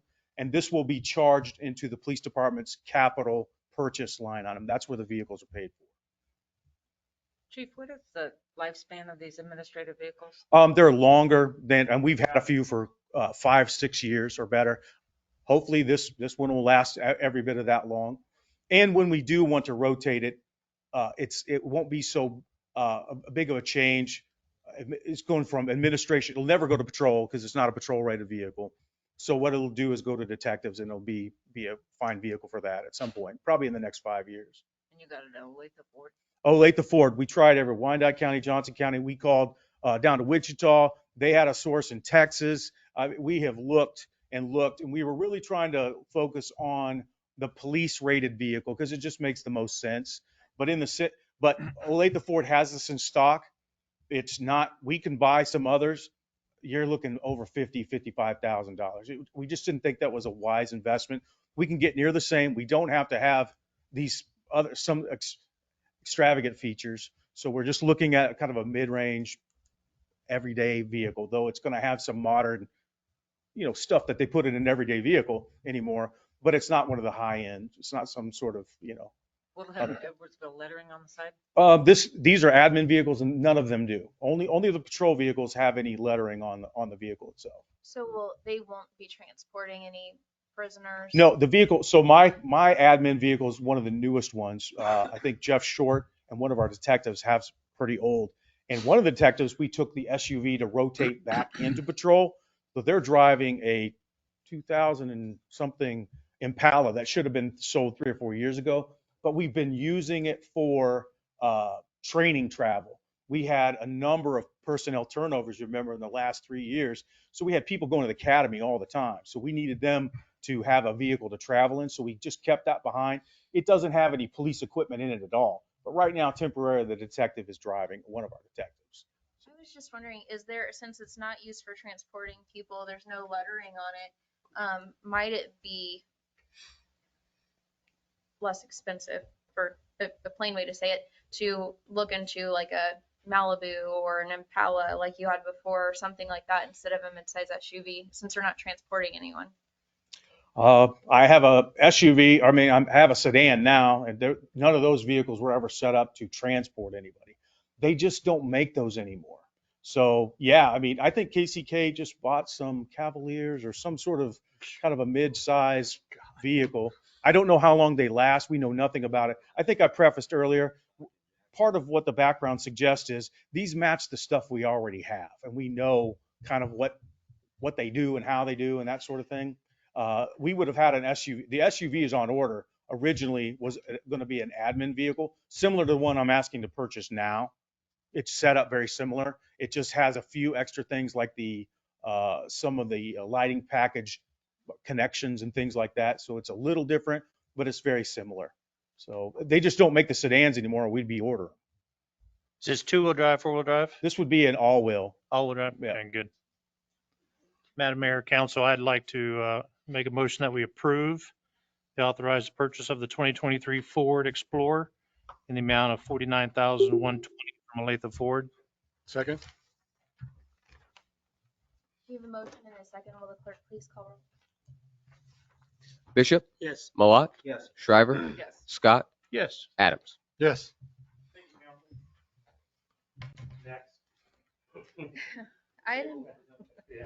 Item number 8, here staff presentation regarding 2023 street maintenance plan. Well, CE's going to get the opportunity to make a presentation tonight. I would just, I would kind of preface this. Really what we're using this for is, we hear this street's bad, some of these things. We have some resources that are available to us on the rate streets, so we're going to go over that. But partly it's to get some input on whether we want to do some long-range financing to, do bigger projects, or how do we use fairly limited funds that we have, which is not enough, so to speak. So we're really going to kind of go through what's called the PCI index and why we've been able to use that, and then talk about some of the streets that we know are low PCI indexes, but sometimes there's other factors that apply when you look at streets, or timing of them, et cetera, utilities or grading or vegetation, those types of things. So with that, I will turn it over to Mr. Goodall, and he can give us some education. Good evening, Mayor and Council. Tonight, I'd like to see some smiles. You've made it to the fun part of the meeting, so we've got through the rest. So let's get ready to have a little fun look at streets. We did go strictly, a lot of it's just by the CPI that we got from the UG that we believe was done in August of 22. So it's pretty current, up-to-date information for us. We've got the rating scale up there for you. Unfortunately, Edwardsville falls in that fair condition overall. We rated about a 56, I believe it is. It's on the next slide. The streets that we're bringing to you, most of them are in the 25 or the 40 and below. So we're looking at some pretty poor streets to try and go out and do some things too. Unfortunately, there's a couple of them that could be pretty high dollar if we tried to do a major rebuild. So we're looking at some options as far as maybe just some pulverized in place with the asphalt overlay on top of that, or just a milling overlay. So before we go, you can go to the next slide. I just want to add, because a few years ago, the unified government contracted with a third party, and what they do is they drive the streets, and generally it's a van that has a series of radars and cameras on it. And so what the PCI index does is it looks at the surface of the pavement. So if it's going by, it's taking pictures, and it has a system, the PCI index, and it gives a rating. And mainly that rating is looking at the surface to try to give some idea of what's happening below the surface, right? So the old system we used to do was more of a visual, that is, you literally kind of walked it and looked at it. This has become more automated in what they do, so they break it into smaller segments, and then they can give that for each one of those segments. One of the values is all that data provided to us for Edwardsville, right? And we now have that loaded into our GIS system. So we can use that data as it goes along and use it. I think the UG's plan is to do this about every 2 years. This is the second cycle, maybe 3, that they've done where they've driven the entire county roads, and then they too use this information within KCK, and it's available for buyers. Just wanted to, it's one of those things. I know we often ask, what do we get for our county tax dollars? This is, I mean, this would be, I don't know what it would cost us, but it would not be, it's not a couple $100 kind of project. So we're pleased to have that data that we can now start to use or use in our assessment. Sorry. Nope, you're fine. And once we got to PCI, we did go out and we did visually verify what their numbers were to make sure that, and I think for someone who had been here for a while, Mike kind of knew ahead of time. Me being new, I needed to go out and drive them and actually get a good look at them. But yeah, you mentioned these things earlier. These are all going to be things that we want to consider, line of sight, vegetations, objects in the right of way, got a lot of utility issues. Stormwater, probably for me, it's one of my major things that I think we need to look at. Stormwater tears your streets up about as bad as anything else. So we got to make sure those are taken care of. Here's our list that we put together. Speaker Road, well, let's talk about funding. We've got $350,000 in the budget. For what we've got listed here, that's not going to go very far. Anticipated funding from the new sci-fi program, or the old sci-fi program they're putting back in, we've got another $100,000 anticipated. If we can stop there for just a Okay. second. So just so again, I'm sorry. So sci-fi is, I don't remember, it's county infrastructure something funding. So we had not been getting any funds since about 2009. Really through a lot of efforts by Commissioner Stites, kind of got this back on the table. And so for the current year, and we met, we sat down, they just took $500,000 and plugged it into their budget. And based on what we used to do, we used to use lane miles and I think square miles. We would normally get about 4% of the dollars.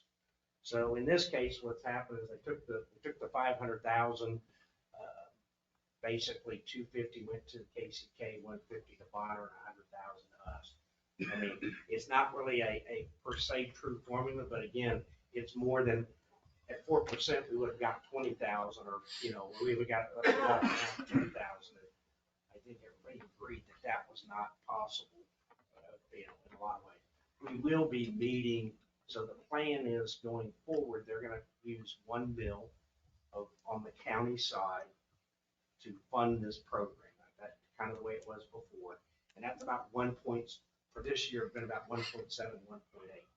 I think the formula will change from what we used in the past, which hopefully will increase the amount of dollars coming back into our street program through that 1 mil in the county budget. Don't have the exact, we haven't set a particular, but I think the 3 cities, the managers met, et cetera, and said, we want to get this dollar, we want to get those dollars on the streets as quickly as possible. So let's find some solution and move forward. I think this may be on the UG's consent agenda for this Thursday for the actual authorization. That's why we put anticipated, because it has not been approved, but everybody seems to be supportive. In my conversation with Commissioner Stites, he mentioned there is an option with that 100,000 to hold it over and add it to the next year. So if you want to tackle a bigger project, you can do that too. I was really surprised. When the mayor mentioned that in December, I hadn't heard a word about it, and called Commissioner Stites and found out that, yeah, you made a lot of progress on this and some really good news coming down the pike for the future. I would say, I think, based on this amount, we would probably suggest using this in the 2023 program and get maximum benefit, right? Because in the future, you're talking a number that's going to be significant. Or should be significant. We may want to use that to tie on to other rate programs or something. Okay. As far as bonds go, I think that's what we're talking about, if we need to look at any further funding or not. But we've got Speaker Road listed, which if you've been on that road, there's not much road left. Looks like it was a pretty thin asphalt overlay to start with, so it's going to take some good work on it. North 2nd Street, it's one of those streets that it's a dead end street, doesn't really service a lot of people, but their street is pretty well gone also. And if you go towards the south end of it, it's got a pretty good hump in the middle that if you do drive a smaller car, you probably got a good chance to drag on it. Kansas Avenue is back in off of 110th Street, goes down, dead ends down there at the campgrounds. Lots of things on that road that could be done. Again, it's another one that we could probably talk about, a bigger project, but I think if you go in there with a good mill and overlay and try to widen it a little bit, I think it's probably your best bet for the money. If we try and look at something bigger, you're going to get into millions of dollars. Swartz Road, I put this on here because I'm a big stickler on wanting to finish areas. And Swartz Road just has that section at the end that sounded like just didn't have the funds to do at the end of last year. It's definitely one of the higher rated streets or it's probably the highest rated street we have on the list, but it's just about finishing the area. 98th Street, I talked with Mike about this one because there's a section, if you start at the firing range and go back to the north about 1,200 feet, there's a really bad section of that road it's in really, really bad shape. I mean, that entire road going south is not in good shape, but that section, I'm afraid you're going to lose before you get to the point of trying to reconstruct that area. And then Richland Avenue is one that's in pretty poor shape also, and it's one I've heard probably the most about since I've been here. So it's one that we've kind of looked at a couple options on. Speaker Road, this is some pictures of that road out there. It's a 1-lane road. I mean, if you've got a car trying to leave and one coming in, you're in a bad place, and I'm not sure there's a lot we can do with the width of it. You're kind of restricted on the north side with Bonner Springs and utility poles on the south side. So it's going to be a matter of trying to just get as much pavement as we can and trying to at least get them a good pavement, even though it might be one way. So on this one, just for note, so it's right on the city limit section line there, right? So the north, there's 40 feet plus wind, the compass 70, though I don't think the plat's been filed dedicated to additional space in there. But it's kind of one of those odd roads where the south side is in our city and it's paved. The north side, if there is no road there, right? So it's a challenge in how much we can do without having, more right of way or being able to use a right of way in the other city and all those complications. The other thing that really complicates this road is the homes that are on this road, and there's probably 5 or 6 of those. Remember at the far end, there's a person that has an Airbnb, and then there's another one even farther down. One of the challenges with this road is the water lines. So all the water service comes to homes from 110th Street. So the meters and the water line are at 110.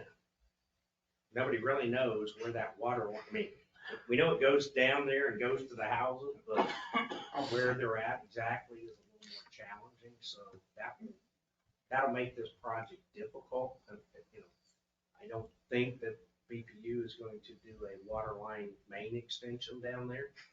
We certainly may try to talk to them, but again, they're gonna look at, we've got 4 or 5 homes and, you know, that's an expensive main and, you know, we don't want a dead end main. So working around water in this one will be a challenge because we don't know where they're at exactly or how deep they are. And those are actually private homeowners' lines. So one of those breaks, it's you know, we're working, it's different. One of those breaks, it's really the homeowner's responsibility today.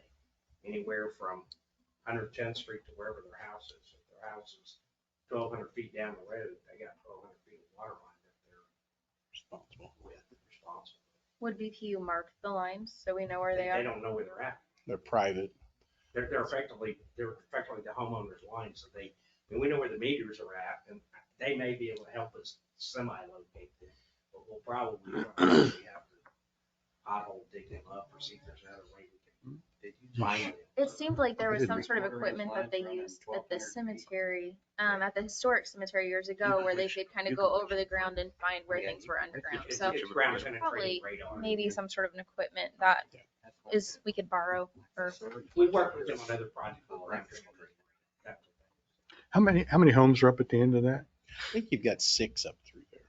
Is there really? I didn't realize But that. at the far Yeah, end, the one you kind of got the, you know, the when you see the house, and then there's the house where the Airbnb is, and then you go down, really it's not the road, the right of way continues, but it really is used as a driveway. There's a house back in there, and then there's a couple as you come back out towards 5 or 6.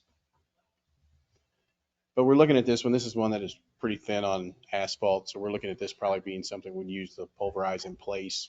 They just come in, tear it up, leave it there, get it graded back out, and top of it just to get a little more base. We're looking at, and I told Mike I used the numbers off of the Swartz Road project last year and kind of just added 5% for some increases and just to get us an estimate number. So about $130,000 to do this stretch of about 1,300 feet. So. North 2nd Street, you can kind of see the hump there on the smaller picture as you're going down through there. It only services 4 homes. These are tough roads to come and ask for $40,000 to $50,000 to do for 4 homes, but they are residents that need to have a good street too. So it's only about 350 feet. It's very deteriorated. Again, we're estimating this to be another pulverized in place because it's very thin asphalt there. I mean, you can see places where it's broke off. It looks like it might only have been an inch and a half on the edges, so it's not very thick at all. Milling it's really not an option. So we're looking at around the $40,000 range on 2nd Street. Kansas Avenue. Again, this was another section that's rated pretty low at a 39, and it does have a lot of issues down through there.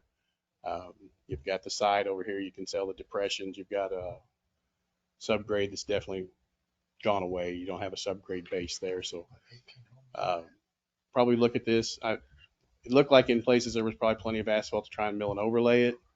It's definitely something we'd have to take a good look at to know for sure, but that's what we would anticipate at this point.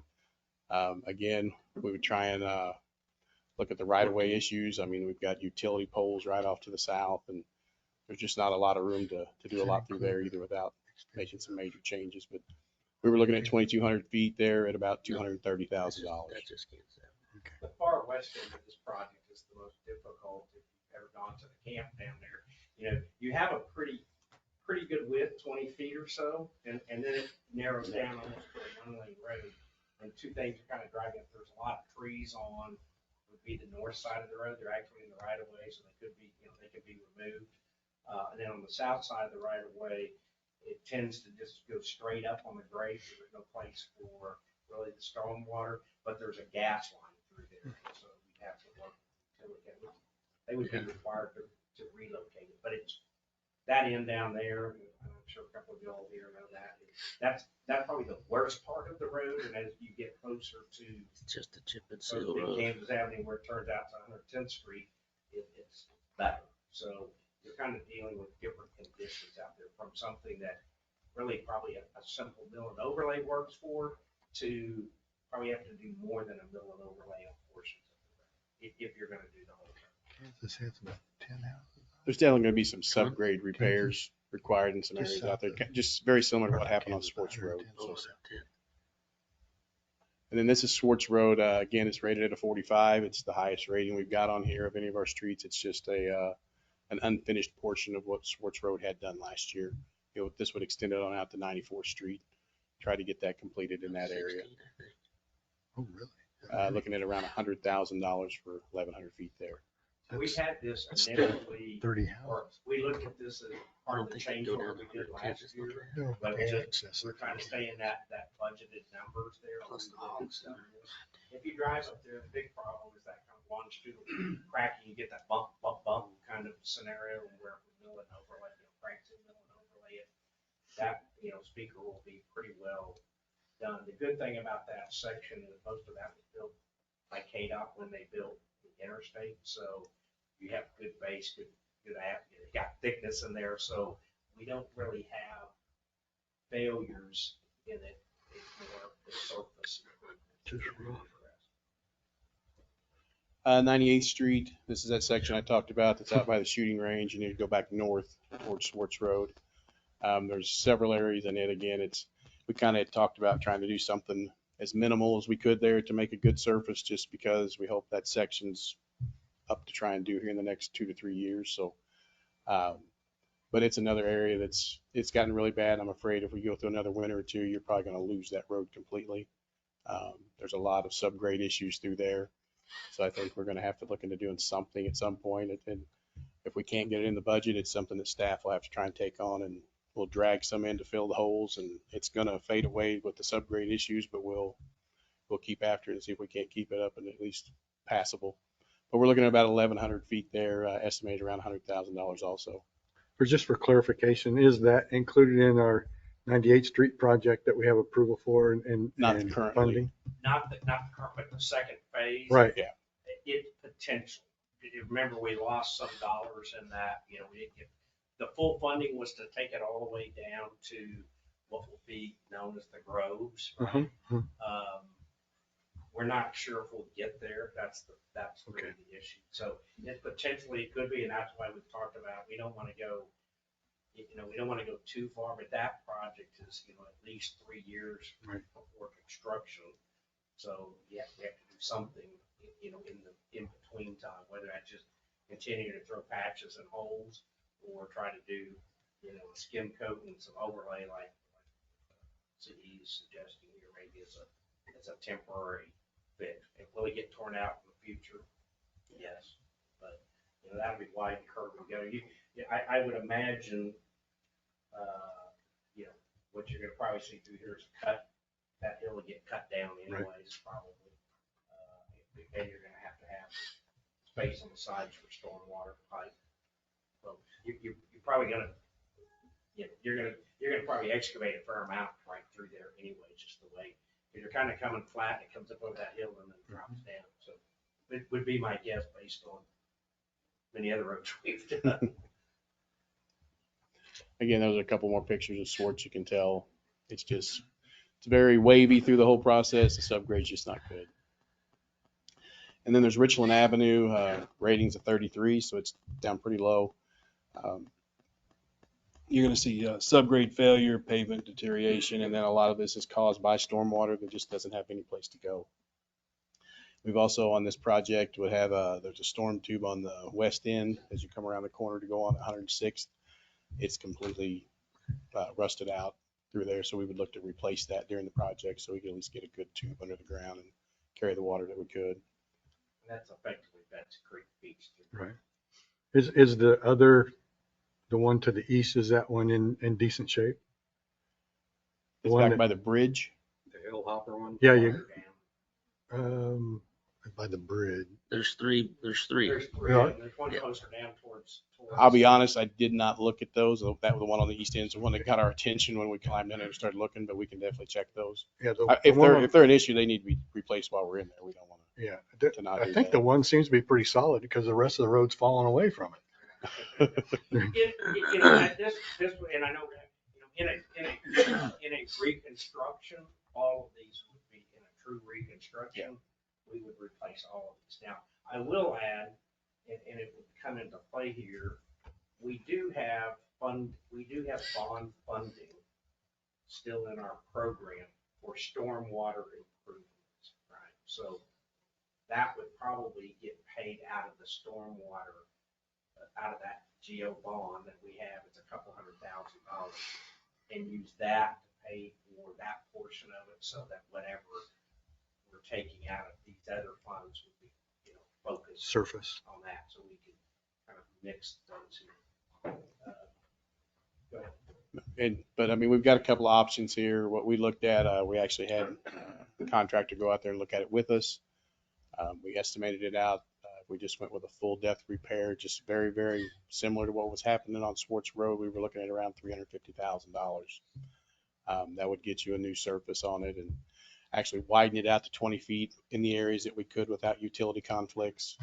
It's a pretty narrow road if you're out there and you actually drive down and have meet traffic on it. Stormwater improvements would be the tube on the west end, but we'll take a look at those others and make sure they're in good place, because the hope is if you go out there and you do a good overlay on this, you're going to get a good 9 years out of it. Hopefully a little longer if we can maintain it. The other option is to look at a complete road rebuild. At that point, there was actually an estimate done by BHC earlier this year, or last year, early in 22. It was around 1.4. I went ahead and bumped it to 1.5, and it may even be a little higher than that if we had to relook at it again. But this would give you a brand new roadway. They're going to go out there and do curb and gutter, and all the stormwater would be designed and taken care of. At that point, you're looking at a 30-year longevity is what the hope would be with a brand new build. So pretty big difference in what you can get. But I mean, those are your options. I knew money was kind of a concern, especially this year. So I was leaning toward the full depth repair if we want to try and get that road done, but it's going to eat your budget up pretty bad. So, but after that, all I got for you is, what are your thoughts? We need a little direction. Just what do we need to try and do here? I know that Richland is a bus traffic. It's a main thoroughfare for buses. And the kids are dropped off, and those hills, you can't see it, and it's so narrow. Yeah. I mean, I would like to take that into consideration, is where's the bus safety, traffic going, safety for the kids, because I'm real familiar with that road right now, man. I'm telling you what, dude. Well, That bus that's really stop comes down there. That's where the reconstruction comes in, right? Because when we just do these full depth mill type projects, you're not changing anything. You're putting a new surface on. I'm not saying, but you're not dealing with the drainage. You're not dealing with those site issues. You're not dealing with the safety issues. So when we said the 1.5 in here, I just did ask BHC to, they have an intern working for them and do some profiles and just, hey, what would this look like? And so, of course, the thought there would be it would be similar to what you see on Edwardsville Drive, about 28 feet back of curb. So not big like what we're doing on 98th Street or even Kansas Avenue. But if you go to Richland and 102nd, we turned in with the curb and gutters, and that's kind of designed on that 28 foot from the back of one curb back to the other. So you get basically two 12-foot lines. That's what you get out of it. And you would grade it appropriately. If you wanted sidewalks in it, that's an option. You wouldn't have as much right of way to obtain through there. And quite honestly, a lot of that, believe it or not, has been platted over time, and we have a number of those sections where the right of way is there. We have the right of way. That's not, so acquisition of right of ways would probably not be that large of a component of it. But it's going to be the kind of thing we're going to have to use debt financing for. But quite honestly, if we're going to improve the roads long term here, you're going to have to use debt financing. I know we've had a lot of discussions about debt financing and capabilities. We've been fortunate. We've got a lot of funding from KDOT and grants and things like that. But we're getting into the roads where they're just not going to qualify for where we're going to get that kind of funding. So this is one of those roads where technically it's a collector street, and so it would be eligible for funding. But when you put it up against other street projects that are going to be proposed, we're not going to get high enough score that will get funded. So yes, it's eligible, but will you actually get dollars and cents? Not very likely, unless you, then you go, well, we're going to make it really wide. We're going to act pedestrian pass on there. We're going to put a bus lane or, crazy stuff that we're not going to do. So I think as we look at the streets, it's kind of, we don't want to spend money and then turn around and go, well, I wish we would have done X. And so that's really. I think one of the factors that should be included, and not the only factor, but something to mix in, I was trying to count on Richland. I think there are 10 homes on Richland. That's probably about right. Speaker Road has 5 or 6. Second has 4. Kansas has 14. And then if you throw 110th Street south of Kansas, because they access that off of Kansas, you got 30 homes impacted there. So I think that should be part of the conversation, is that, and as to the amount of investment on And I a think, per capita I don't know basis. if we've done traffic counts recently on Richland, but it's probably it's probably a road that has, several hundred vehicles a day across, because that's kind of that east-west. I think Kansas Avenue, while it both dead ends and there's a number of homes, but I would far more traffic on that road going to the park. And I realize that's not in our city, but I mean, it's still part of the overall place, right? And so I would bet that weekends especially, that's what we hear, and I think others would attest to, right? We got probably pretty high loads. If you take a Second Street or Speaker Road, it's probably local traffic. And I'm not trying to say that. No, it's but if I'm looking at type of reconstruction, you're not going to go Speaker, put curb and gutter and half a road in, right? So if you can get a good paved surface that can be maintained, that's a good project. Was that like 30,000 or something like for that? The Speaker Road? No, it was actually one. I think it was 130 because it's long. Okay. Yeah. So now it may be less than that being so narrow. Yeah. But that's the number we choose to estimate it. So.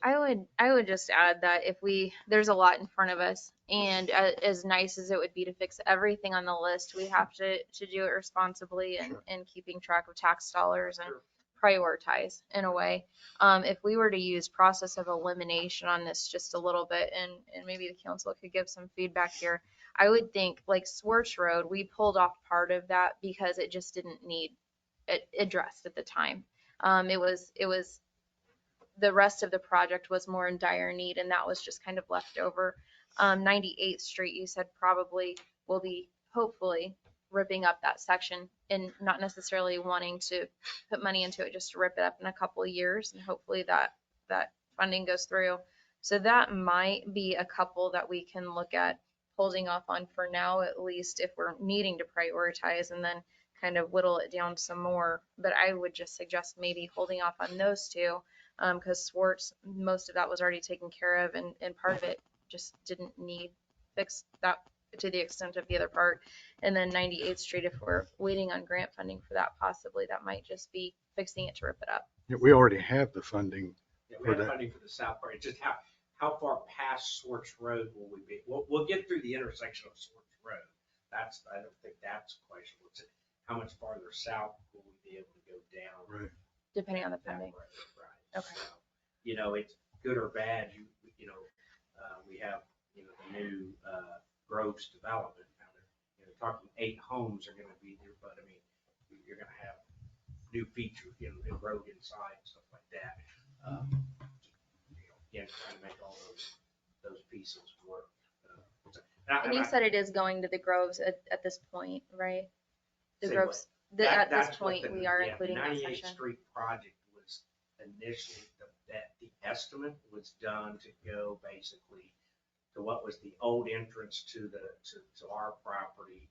It was our property, which is the same alignment as the Circle Drive into the Groves development. So the same place. That's the hope, but I mean we're a year or better off really even knowing how close that really is. Just because we've got the funding, we know we have approximately $4 million of the $7 million project. I mean, we know we're gonna have to do bonds for that at some point, but that's several years out. And I would note about bond funding, so we will have, and I was hoping we'd already have this information, but the phase 1 of 98th Street, right? We've got grant funding. We know, we talked before, that's probably about $4 million total contribution by the city. Though we've already completed pretty much all the engineering. We've completed the, right of way and all those kind of things. So we've spent some of that 4 million down. We're just waiting for the state. They will ultimately give us say, here's the plans, here's our estimate. We have the engineer's estimate, but generally, hopefully they're close, but generally they're higher than the engineer's estimate. And then they say your 20% is X. It's nice to have that information before we actually go to a bond sale. But I only say all that is there's the possibility. So if something like a Richland or some of these other roads, we want to invest more dollars into them, putting another $1 million in, or $1.5 million into a bond program from the cost of issuance is negligible, right? And so sometimes it's better to go borrow more money than less because the cost of those small issuances just eat up the funds, which is a little bit farther. But if I knew what 98th Street was going to actually be, I would feel a little more comfortable in saying, hey, let's add this amount of money or this amount. But we should have that pretty soon. I think within 60 days, we should know that number. And it'll take that to do any of these things. But I mean, again, as we prioritize, and it doesn't have to be curb and gutter and stormwater and all that to be eligible for those dollars. It does have to be on certain streets, et cetera. But sometimes we need to spend money on the planning side of it, right? Get the engineering pieces, the right of way done, and then come back in the next cycle and actually fund the construction. But people, it's always hard when you go, you spent $200,000 doing all the planning and right of way, but the road still is horrible. And I get that, but sometimes you got to do that in order for the long-term road funds. Again, we're just trying to get some input. If these roads you're going, those aren't the roads we thought about at all. Those don't make any sense. I thought we were going to do something else.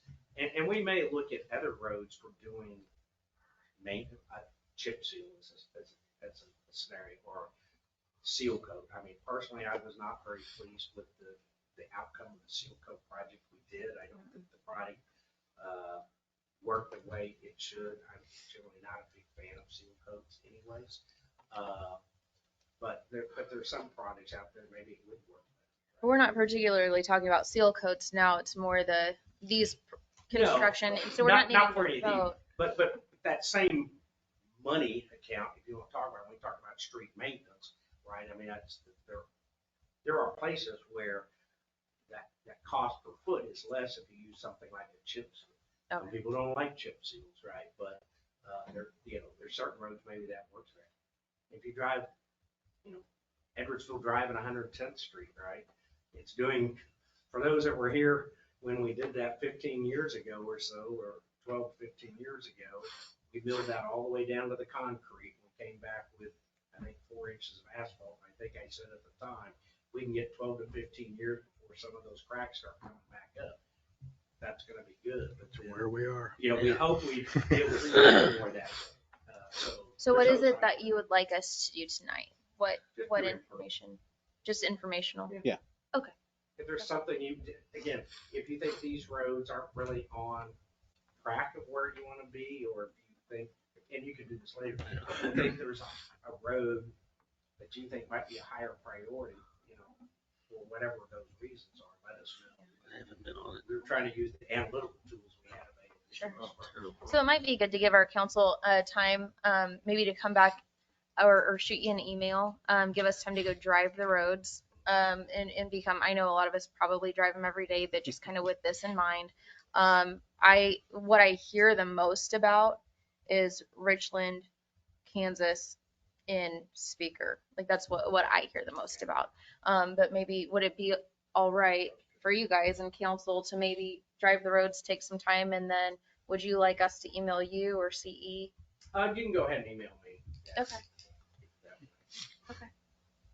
Yeah, it's definitely best to prioritize those roads. I think those are all in need, as we all know, but it'd be best to prioritize one way or the other. I like the ideas of, find out where the bus routes are. That's a great idea. And I think it's important to find out how many people are gonna be affected or that live on those roads. So I think that's all important to take into account, and when trying to prioritize these, besides the money's Kids important, down but there? No, they stop at the fire. look at it. Stop at the- And I haven't really talked to Mike a lot about it, but we did talk at one point about trying to get a 5-year plan You gotta out on take your kid up streets. to the corner. That way we've got a list out there and here's what we'd like to do in certain years. And then, things can definitely change with conditions, but I think it's something we need to look. I know they've got a seal coat, a seal plan out there for 5 years or so. Dusty did a plan. Right. Kind of based around seal coating, and then on those years we did, so put the dollars out there. And again, we're doing the same thing. I mean, if we have $600,000 a year, that's different than $350,000 a year. And it's gonna be a combination of these things, right? I mean, Yeah. it just will be. Do If you- we can if we can long-term get our roads, so we're on a mill and overlay cycle of 12, 15, or even up to 18 years. So we're like 3 cycles. So if you take a 6-year cycle, crack seal coats, those things, if you can get through 3 cycles before you have to go mill and overlay, we would be golden. Yeah.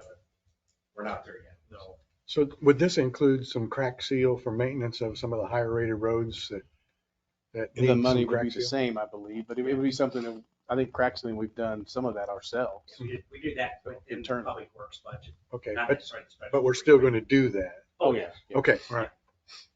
Those are maintenance. I mean, we consider that just basic maintenance, right?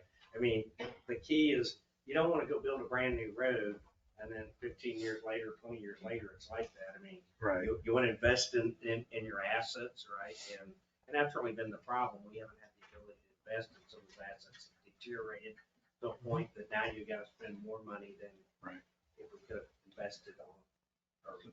So Mike, the UG did this, I'm gonna say radar for us. Right. The pager ratings, and that saved us the money that we spent from the other guy that did the pager ratings, like 10 years ago or whatever. Yeah. So how much money did that save by the UG doing that for us? You know that? I mean, if we had to go higher, I mean, Bonner Springs did it, unknowing that the county was gonna do it, but I mean, I don't know, see, what you think, probably $30,000 to $50,000. I know my past community was a little more roads and it was gonna be 55,000, so I was gonna guess 30. Well, that's cool that the UG did that. Mhm. And if Stites had something to do with it, thank you for that. I think that's just something through the public works staff, they want, I mean, it was part of their overall, so. Well, I think it's awesome that Because they did it last year and they did it 2 or 3 years before that. That's cool. So, Okay. and I like the mayor's idea of prioritizing these streets, so. But I think we've all got our opinions. Oh, sure. Well, that's why we try to use you gotta use some analytical tools, you gotta use some common sense, you gotta use some. And drive it, is all you gotta do is drive it. Right. I mean, bus routes, that's a great one. Yeah, it's really good. Bus routes, that's a factor, right? Well, another thing, we've got a brand new ambulance out there, but we've been waiting for about 3 years now. We don't want to beat it up on those roads. That's true, we don't. All right, thank you very much. And item number 9 here, staff presentation regarding 2022 quarterly budget review for quarter 4. Thank you, Madam Mayor, members of council. This is part of our regularly scheduled budget updates. This essentially is going to serve as an unaudited budget review for all of 2022, following the same format that we typically do for our quarterly reports. A lot of it's going to be information that you've already been exposed to and just kind of continuation of some of the trends that we've already looked at in the earlier quarter review. So starting in our major revenue items in the general fund, property taxes, final, and I say final, again, this is all unaudited. Including delinquent sales tax, looks like it's coming in at about 2.621 million, slightly higher than our adopted revenue, about 0.3% higher. I will note that previously we reported that number being a little bit closer to 2.7 million. We've just been doing some, regular reviews, and as we do that, things are going to move around until we get those final audited number. But we're pretty sure that this is going to be where property taxes end up falling out for the year end. Sales tax, again, did pretty well. ending out the year at almost $2 million all told, which is about 19% more than what we had originally budgeted. Actually, right now at these unaudited numbers, our 2022 estimated year end for sales tax is over our budgeted fiscal year 23 for sales tax, which is good because we've had pretty strong sales taxes the last couple of years, but we want to what this council has done and what the staff tries to do when we're doing these estimates is not try and assume another record-setting year of sales tax revenue. So we've always kind of kept an even keel as far as anticipating some of these revenue line items. Specifically in the sales tax area, city use tax, which we budgeted at 250,000, was ended up being closer to 384,000. That's an area where we're seeing a lot of increase, and that's that's your internet sales. That's where your point of sale. So you're not actually going to a store in Edwardsville and paying sales tax there, but the point of the sale is in Edwardsville. So those are your internet sales, your car sales, things like that. Also, Wyandotte County sales taxes, we budgeted at 743. Those are ending up right now, based on what we're seeing, at about 864,000. So Wyandotte County as a whole sales tax seems to be bumping up, but really across the board, sales tax remains strong. We're budgeting at a slight decrease in 2023 based on how this is shaken out, but we're getting pretty good. We've been pretty reliable. I don't think there's been a year since we've been running these budget estimates where sales tax has come in under some of our estimates. We try to be conservative with them, but even at the conservative estimates where we bump up those year-end figures, whenever we look at when we're putting together the budget for the next year, we've even exceeded those numbers. So the last quarter of the year was particularly strong. Hang on a second, just refresh my memory. We can't access the information on where our sales tax revenues come from, can we? Like what businesses they come from? Well, how we've requested it in the past. We started doing a lot of this during the pandemic when we were really keeping a close eye on some of that kind of stuff.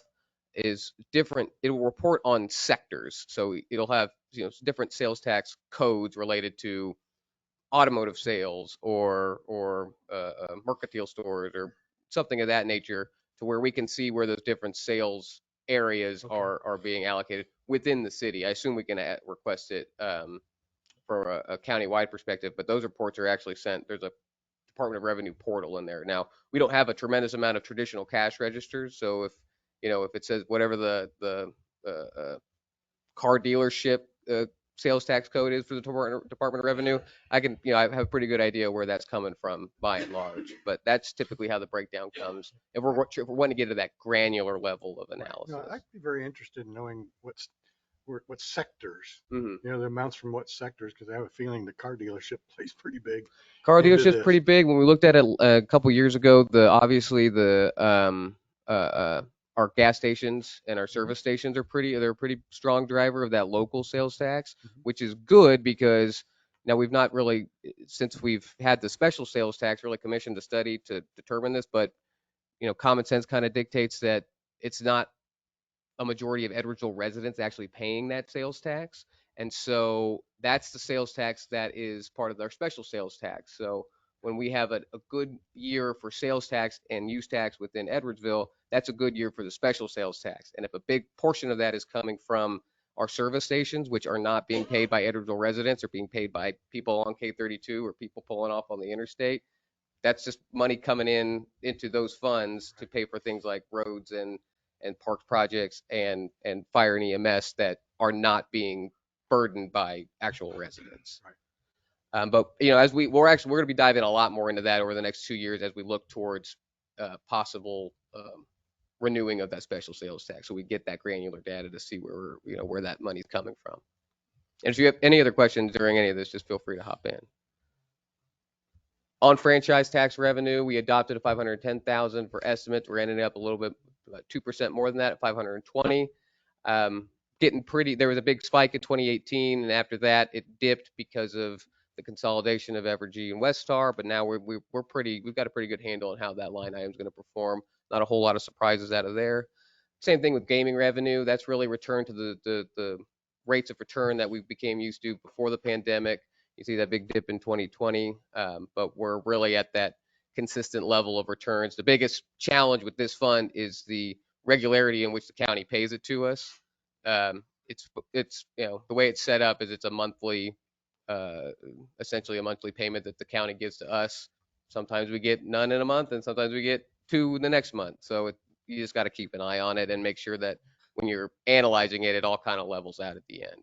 There's been years in the past, 2018 might be one of those, where we had 13 payments collected within the calendar year for audit purposes, and then the next year was 11 because they paid 2 in December and none in January or something like that. But it's becoming easier and easier to predict and normalizing to the levels what we were used to. Court fines. So this is a big one. The way we budget this is take the previous 5 audited years and get an average, because there's so many factors that go into and so many variables that go into that. We've exceeded that previous 5-year audited revenue by about 42%. So when we budget at 408,000, end up at 577,000. That's a lot of court activity. Again, we've still got a vacancy in our part-time position for court, and we going to be refocusing on filling that position. And this kind of activity is really why we need to have, and we could support another full-time person in public or in municipal court just based on the activity alone. Obviously, the budget is what the budget is, but we really need to from a staffing point of view, an administrative point of view, refocus our efforts to getting that, at least that part-time position is, because the activity doesn't really show signs of slowing. And it's way up there, and it's really indicative of a lot of work that goes in both on the police side of things and on municipal court.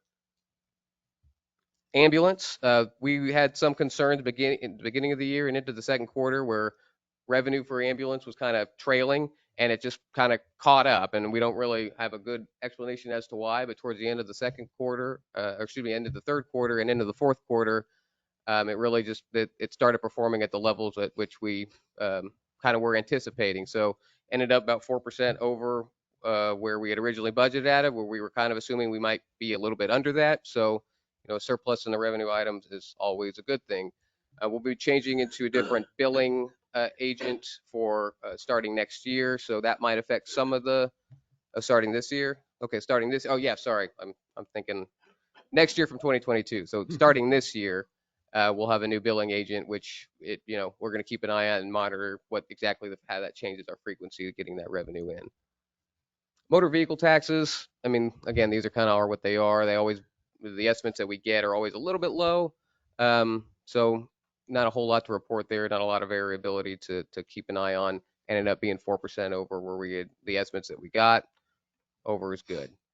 From a general fund revenue perspective, unaudited total revenue is 109.2% of our budgeted revenue. So the only year we had an estimated revenue fall short of our budget revenue was fiscal year 2020. So if there's any year that we would ask for a mulligan on that, it would be fiscal year 2020. But even then, we performed within 1.4% of how we originally budgeted. So we're pretty good at consistently being conservative and really tight with our revenue estimates. This year had a particularly strong revenue year, so we're kind of over, at least in an unaudited perspective, where we have been in the past. From a general fund perspective overall, so I said that 9.2 over on the revenue side. Expenditures we typically end the year at around 2 or between 2 and 3.5% over our budgeted. Right now, when we last reported in the quarter 3, we were trending at 6%, and it looks like we're ending up, at least as these numbers indicate right now, at about 7.7%. Now, there are some important kind of contextual items to look at when you're looking at that number. Obviously, we want to end up closer to where our history has indicated. But as far as 2022 expenditure activity goes, we had a couple of major unbudgeted expenditures. So 2 in facilities for this building and in our community center amounted to $130,000 over our budget. Court fees, I mentioned the court activity on the revenue side of things, and that's indicative of the activity there. There's a correlating expense to that where we've got fees to pay to the state, we've got prisoner booking fees to pay to the county, so we're over that area in about $50,000. General inflationary concerns and cost of materials are up. An easy target is fuel between our public safety departments, especially in our EMS and fire. We're $50,000 over the original budget. So that was kind of course corrected in the budget for 2023, and as hopefully we kind of meet in the middle as those gas prices start to come down. But we are not immune to the market conditions either. So when we buy things, they cost more as well. Another area is, overtime and payroll.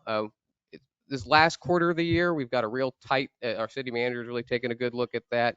And as we continue to look through the last quarters, just to verify that the numbers that are hitting our payroll accounts are actually matching the numbers that come out, and from a banking perspective are all lining up, as well as, overtime where we have staffing trouble and staffing holes that need to be filled, especially in the public safety areas. That's where those are the areas that need to be filled the most, and that's where you experience a lot of your overtime costs. So I guess, again, as we continue to look at this, we're going to keep finding areas where we'll hopefully bump those numbers around and down a little bit.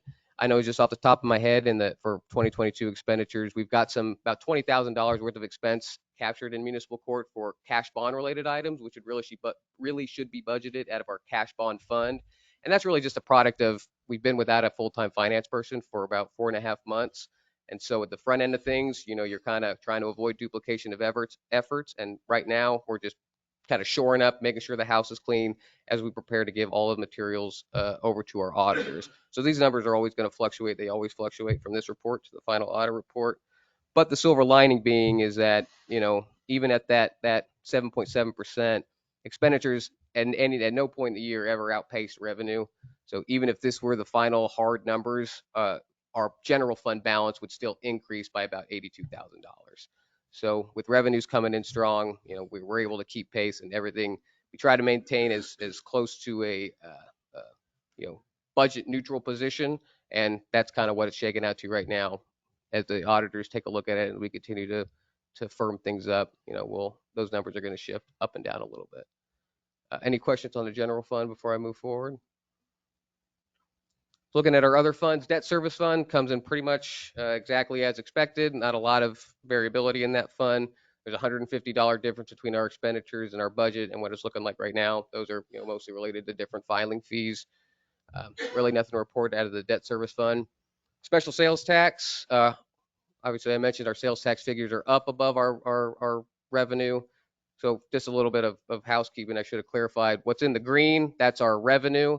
And then what's in the blue, that's our expenditures. So the lighter blue is what is actually showing up in our reports. The darker color is what we originally budgeted. So for special sales tax, revenue came in higher and expenditures came in lower. One of the reasons expenditures came in lower in special sales tax is that we had a budgeted lease payment for a fire truck that was actually paid off this year that we did not have. So we were able to use some of the excess funds for the Sports Road project. And some of the street maintenance projects. Special Highway Fund, this is one of the funds that we amended before the end of the year. Again, that's mostly related to the Swartz Road project and covering all the areas for that. Revenue was higher than what we had anticipated.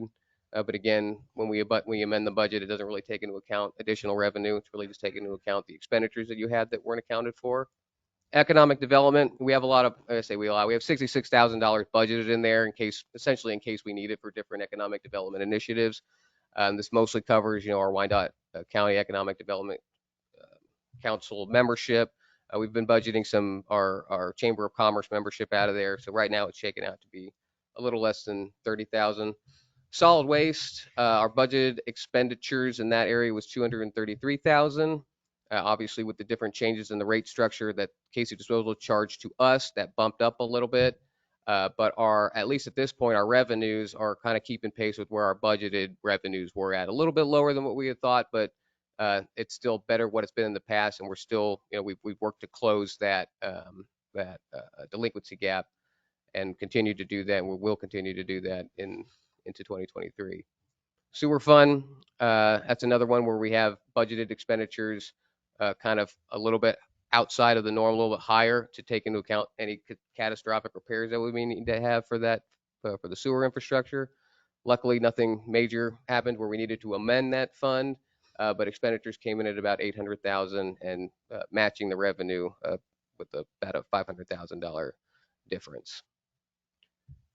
So that's kind of the overview of how we're shaking out for the end of 2022. Looking forward, it's going to be budgets. It's always budget season in our office, but looking forward for actual sitting down and hammering out our budget for fiscal year 2024. These are the kind of tentative dates to keep an eye on. I will give the first quarter 2023 budget presentation in early May. starting at the next meeting, you'll actually get your regular budget reports will include 2023 figures. After that, our auditors are going to present their material to you. We'll get preliminary valuation data from the county in June, and then that kind of kicks off the budget season throughout the summer. And these dates will kind of shift around some, but this is kind of follows the format that we've typically done for our budget review and adoption. So that's it in a nutshell. If you've got questions about any of this specifically, let me know. And if you think of anything after the fact, feel free to shoot me an email and we'll get that answered. Thank you, Zach. Item number 10, consider a motion to recess into executive session pursuant to KSA 754319 B6 for discussion related to the acquisition of real property in the city of Edwardsville. How long do we need? I wouldn't think more than probably 10 or 15 minutes. So moved, returning at 8:55. We have a motion and a second. Will the clerk please Who call was the roll? second? I'm sorry. Greg Scott. Okay.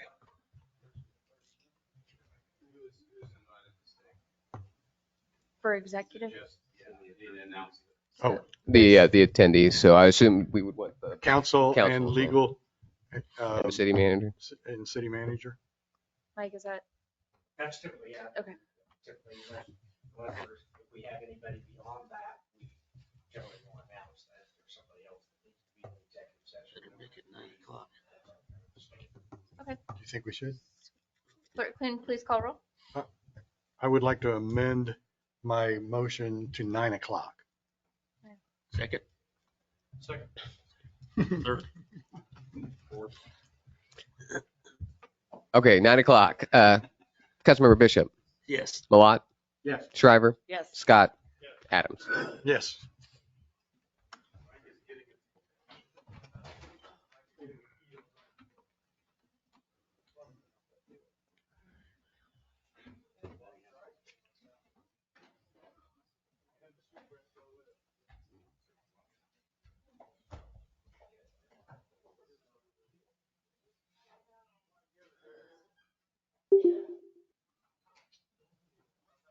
This conference will now be recorded. We have a motion and a second. Will the clerk please call roll? I missed the motion second. Garrett. I'm sorry. And I second. Okay. Bishop, Yes. Malat, Yes. Shriver, Yes. Scott. Yes. Yes. Sorry, Adams. I was writing it down. Okay. I think we have action from the executive session. From the executive session. Mayor, I make a move to authorize Michael Webb, city manager, to execute the real estate contract between the city and Eugene and Tammy Snyder, subject to any corrections of Scribner's errors. Second. We have a motion and a second. Will the clerk please call roll? Bishop, Yes. Malat, Yes. Shriver, Yes. Scott, Yes. Adams. Yes. All right, city manager report. Mike, did you have anything for us? I don't have anything further. Whoa, write that down. That's the one you worry about. Zach, did you have anything for us tonight? No. Mr. Nye. Chief Mathies. Yes, two things very quickly. Not to belabor the roads, but if you remember, the police had to have a heavy presence on Richland Avenue for two reasons. On both sides of that road, at one time or another, the roads were in construction and we diverted traffic. Yep. So the count is unbelievable, the number of people who went through that road and complained about it. So just FYI, keep that in mind about volume of traffic or volume of traffic where people drove on it and maybe not drive on it anymore because it's just terrible. Number two, we have closed under temporary regulations under my authority, the Village South Parkway. It's closed. There's a median cut, a turnaround. We've barricaded that up for various reasons, but it's more of a crime prevention effort through environmental design. It was never designed to be a blank road with blank space around it. And what's happened is it's being, nefarious persons have been up there doing nefarious things. So with the city's behavior, a lot of drug transaction stuff, it's been an uptick that we've seen this summer, and it's really noticeable. It would have been a lot different if the buildings were there and people were there. I think that would be a whole different environment. But we shut that. We have a 90-day trial period. We more than likely have some paperwork coming for you to pass some sort of closure, even until it does develop that's going to be a good effective strategy. We are monitoring that and keeping the documents, so we'll have a proper report. Thank you. Chief Whittem. Okay. CE. Councilman Millat. For the constituents that are still here, I very rarely have episodes like I did tonight. I want to just say I apologize for that, but I am adamant and I'm passionate for this city. I was born here. My family's been here since the 1890s, and I do try and project transparency to everybody. I don't know that I've ever made any kind of a deal in the back room. And I know Facebook will be lighting up here before too long. The 110th Street thing will be lighting up. But, people should stay to the end of the meeting, and then sometimes they can hear explanations for the way votes go and sometimes the dialogue that goes on up here. But know this, I am passionate about this city, and I want nothing but the best for Edwardsville. I would like to, Mike, would you by any chance be able to turn some kind of thumb screws on the railroad to expedite the silent crossing? This weekend, it was out of control. I do not know how many trains go by here, but when you have to sit and listen to those trains nonstop blowing a whistle at a private gated crossing, it's ridiculous. And we've done the work on the crossings in Edwardsville and Bonner Springs, and I think the railroad should do something to help us out with that. And I did have brief conversations with the county engineer at a different meeting and asked to get an update on what's going on and why, is it the railroad or have they not submitted some documents or what's going on? I'll follow back up. And I understand the Federal Railroad Administration has got everything to do that. I've tried to contact David's and I get a canned response back. She keeps asking, for your concerns and all this in the email and try and call. You get nothing back except begging for a vote. So, we need to have somebody contact somebody higher up to make some effort to silence these crossings. Step it up. Thank you. Councilman Bishop. Yes. Evergy update, Mike, have we talked to them yet about what they're going to do up there? Not any, but we had another meeting. I think I kind of relayed this. They basically have taken a position that that they have authority to do what they want to do. And if they were going to move forward with their right of way, I will tell you that they made application for the first leg of that, which includes overhead power and poles, and advised that that doesn't meet our ordinance, and therefore they either need to revise their ordinance or request a variance. All right. Okay, thanks. That Mr. Verts came down last meeting we had to see about extending fireworks to 4 extra days. I am completely in favor of that, but just because of the fact that sales tax revenue. I mean, you're not going to buy them here. You're going to go to Shawnee. Shawnee don't need any more sales tax. I believe we're working on that. I believe Fire Chief. Yeah.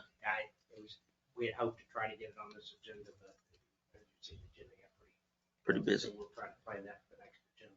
Yeah. Okay. The house building the 98 and K32. They were there working again today. They had an Evergy truck there too today.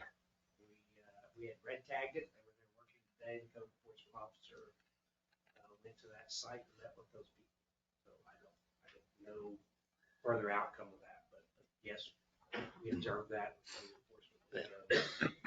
That we have placed a red tag on that building that it's not to be, there's no permits, et cetera, for that property.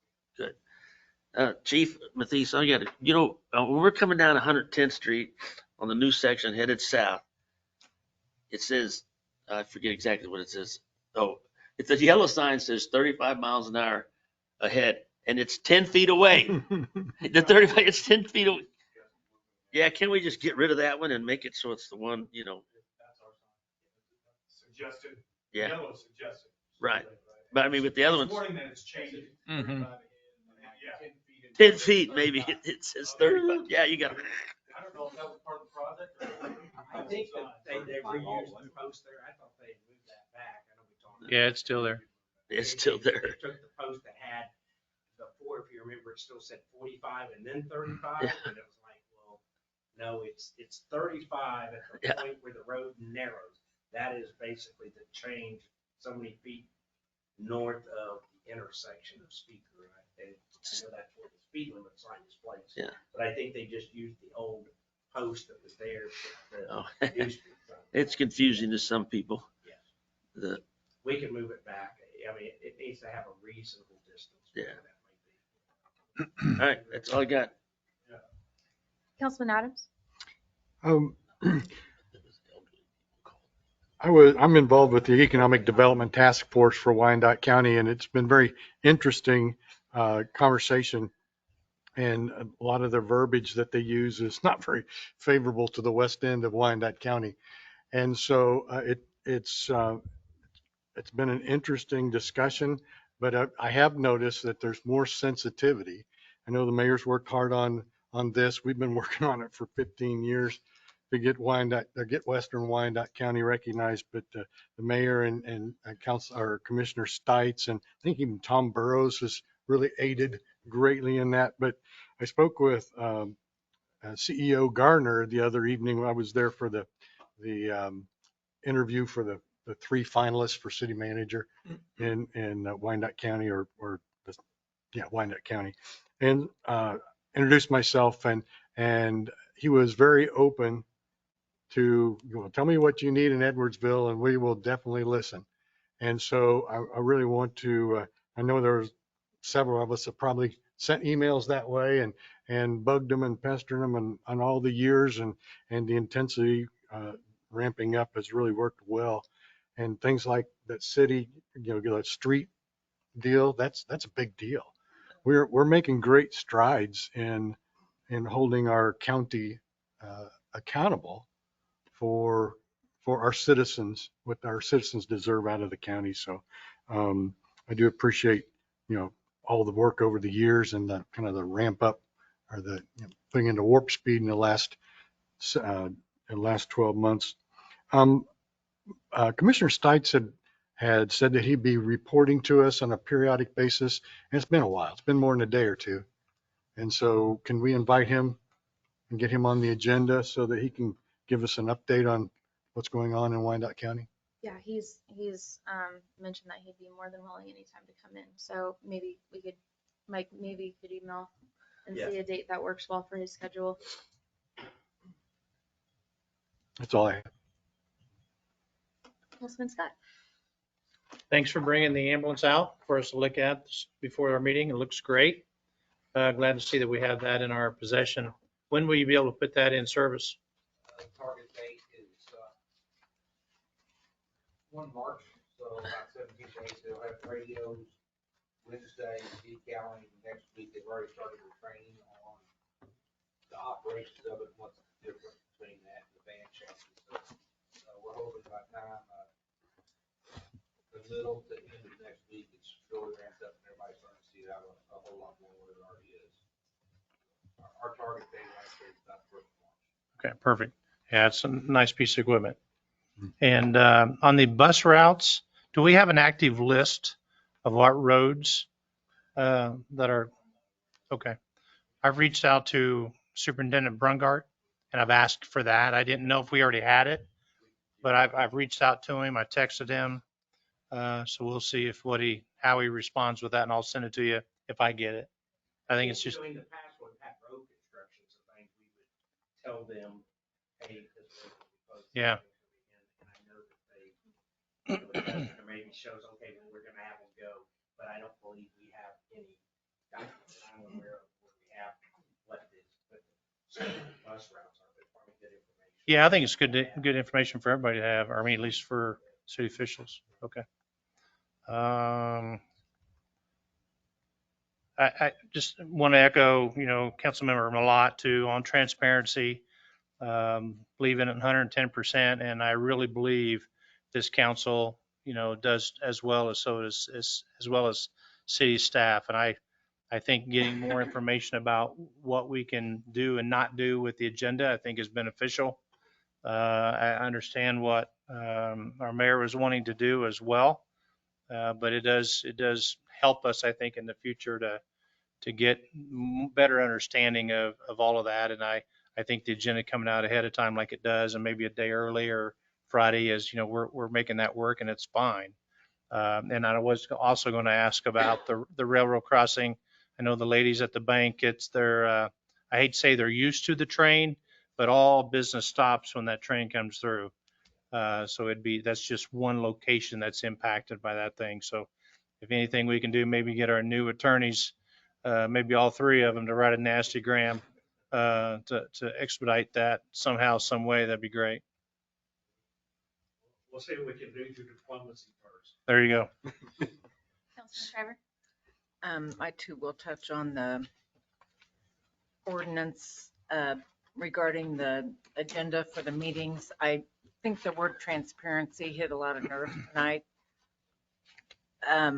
It wasn't even mentioned, but I think it grew a little bit bigger than it should have. I understand the ordinance that was set before us would limit anything being added to the agenda. And you can take so many examples, and I applaud our residents coming and giving their ideas, their concerns, their reasoning behind not wanting something added to it. I myself can sit here and think of an example of something was added tonight that maybe would affect some of my neighbors, and I wouldn't have had a chance to speak with them about it. It may affect my vote. There's so many examples. So hope our city attorney can bring everything to light, maybe in the workshop at our next meeting. So that's what I just wanted to add that. Utility bills. Did you get a lot of phone calls or? Yeah, we were delinquent. Yes, we did. Field a lot of phone calls today. Yes.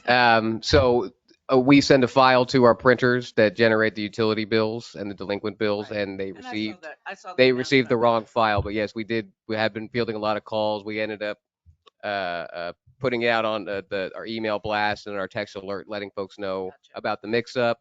Doesn't affect anybody's.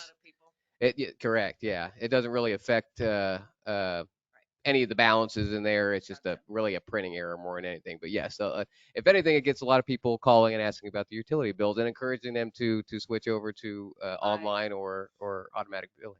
Or sign up for the email or the text. Correct. Yes. Yeah, we did. Yeah, we would have had that. So. Right. We had a lot of opportunities to remind folks of how to stay abreast of these kind of updates when they are needed. I didn't even check the website. Did you put something on there? Something was on the website. Yes, ma'am. Mm-hmm. Thank you. Thank you. Oh, it seemed like I had something else. See, something slipped my mind.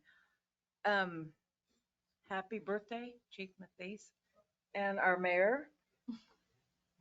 Valentine Eve, babies. And thank you for the presentation on the roads. So that once a plan does get put together, I think that would or should be advertised a little bit better. I think that would be exciting knowing here's the plan coming in place. So thank you very much for that. That's all I have. It's also her birthday. I did. Given the timeline, I will rattle all of my things off very, very quickly. Thank you for the roads presentation. That is a huge priority to the residents in our city. I think the 5-year plan, having that out so people can look forward to, hey, my road, maybe we're not hitting it this year, but we're going to see it in the next year or two, would be very encouraging to our residents. So I think that's a great idea. Sci-fi is great that's finally coming to fruition. That's something that was on my agenda from the beginning. I brought that to meetings with the mayor. I brought it to meetings with the UG, and it's really exciting to see that money's actually showing up. I think this is the first bit of money that's actually showing up to our account from the UG for quite some time. And so that's encouraging.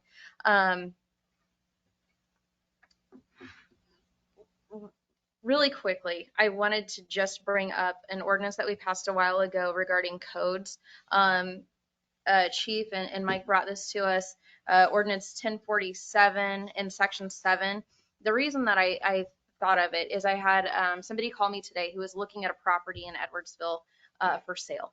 And she said, she's driving by it to see if she wanted me to get out and show it to her. And she said, I really like the property, but it's next to like a junkyard. And I thought, this could describe multiple yards in our city. And it's pretty concerning for the residents who live here. And what my intention is not to start getting nitpicky about people who are trying to do their best, but there are certain areas that are obvious that, you know, I would just like us to maybe use the tools that we have to step up our game a little bit in that aspect, if that's as vague as I can be. Yeah. Okay. Transparency ordinance. I know we had quite a discussion on that tonight. Looking forward to the workshop with the council on that. I'm hoping it seems like generally when the public comes to speak that really comes to heart for our governing body. And I know that just the heartbeat of the residents is they want to know what's going on. They want to be involved. They want to be able to reach out to us and let us know their thoughts on it. And so I'm looking forward to working with the council and serving the residents as best we can to get to a good point for them. So happy Valentine's Day tomorrow for everyone. Remember to buy your wives something. Good night. No. It's the worst holiday of the year.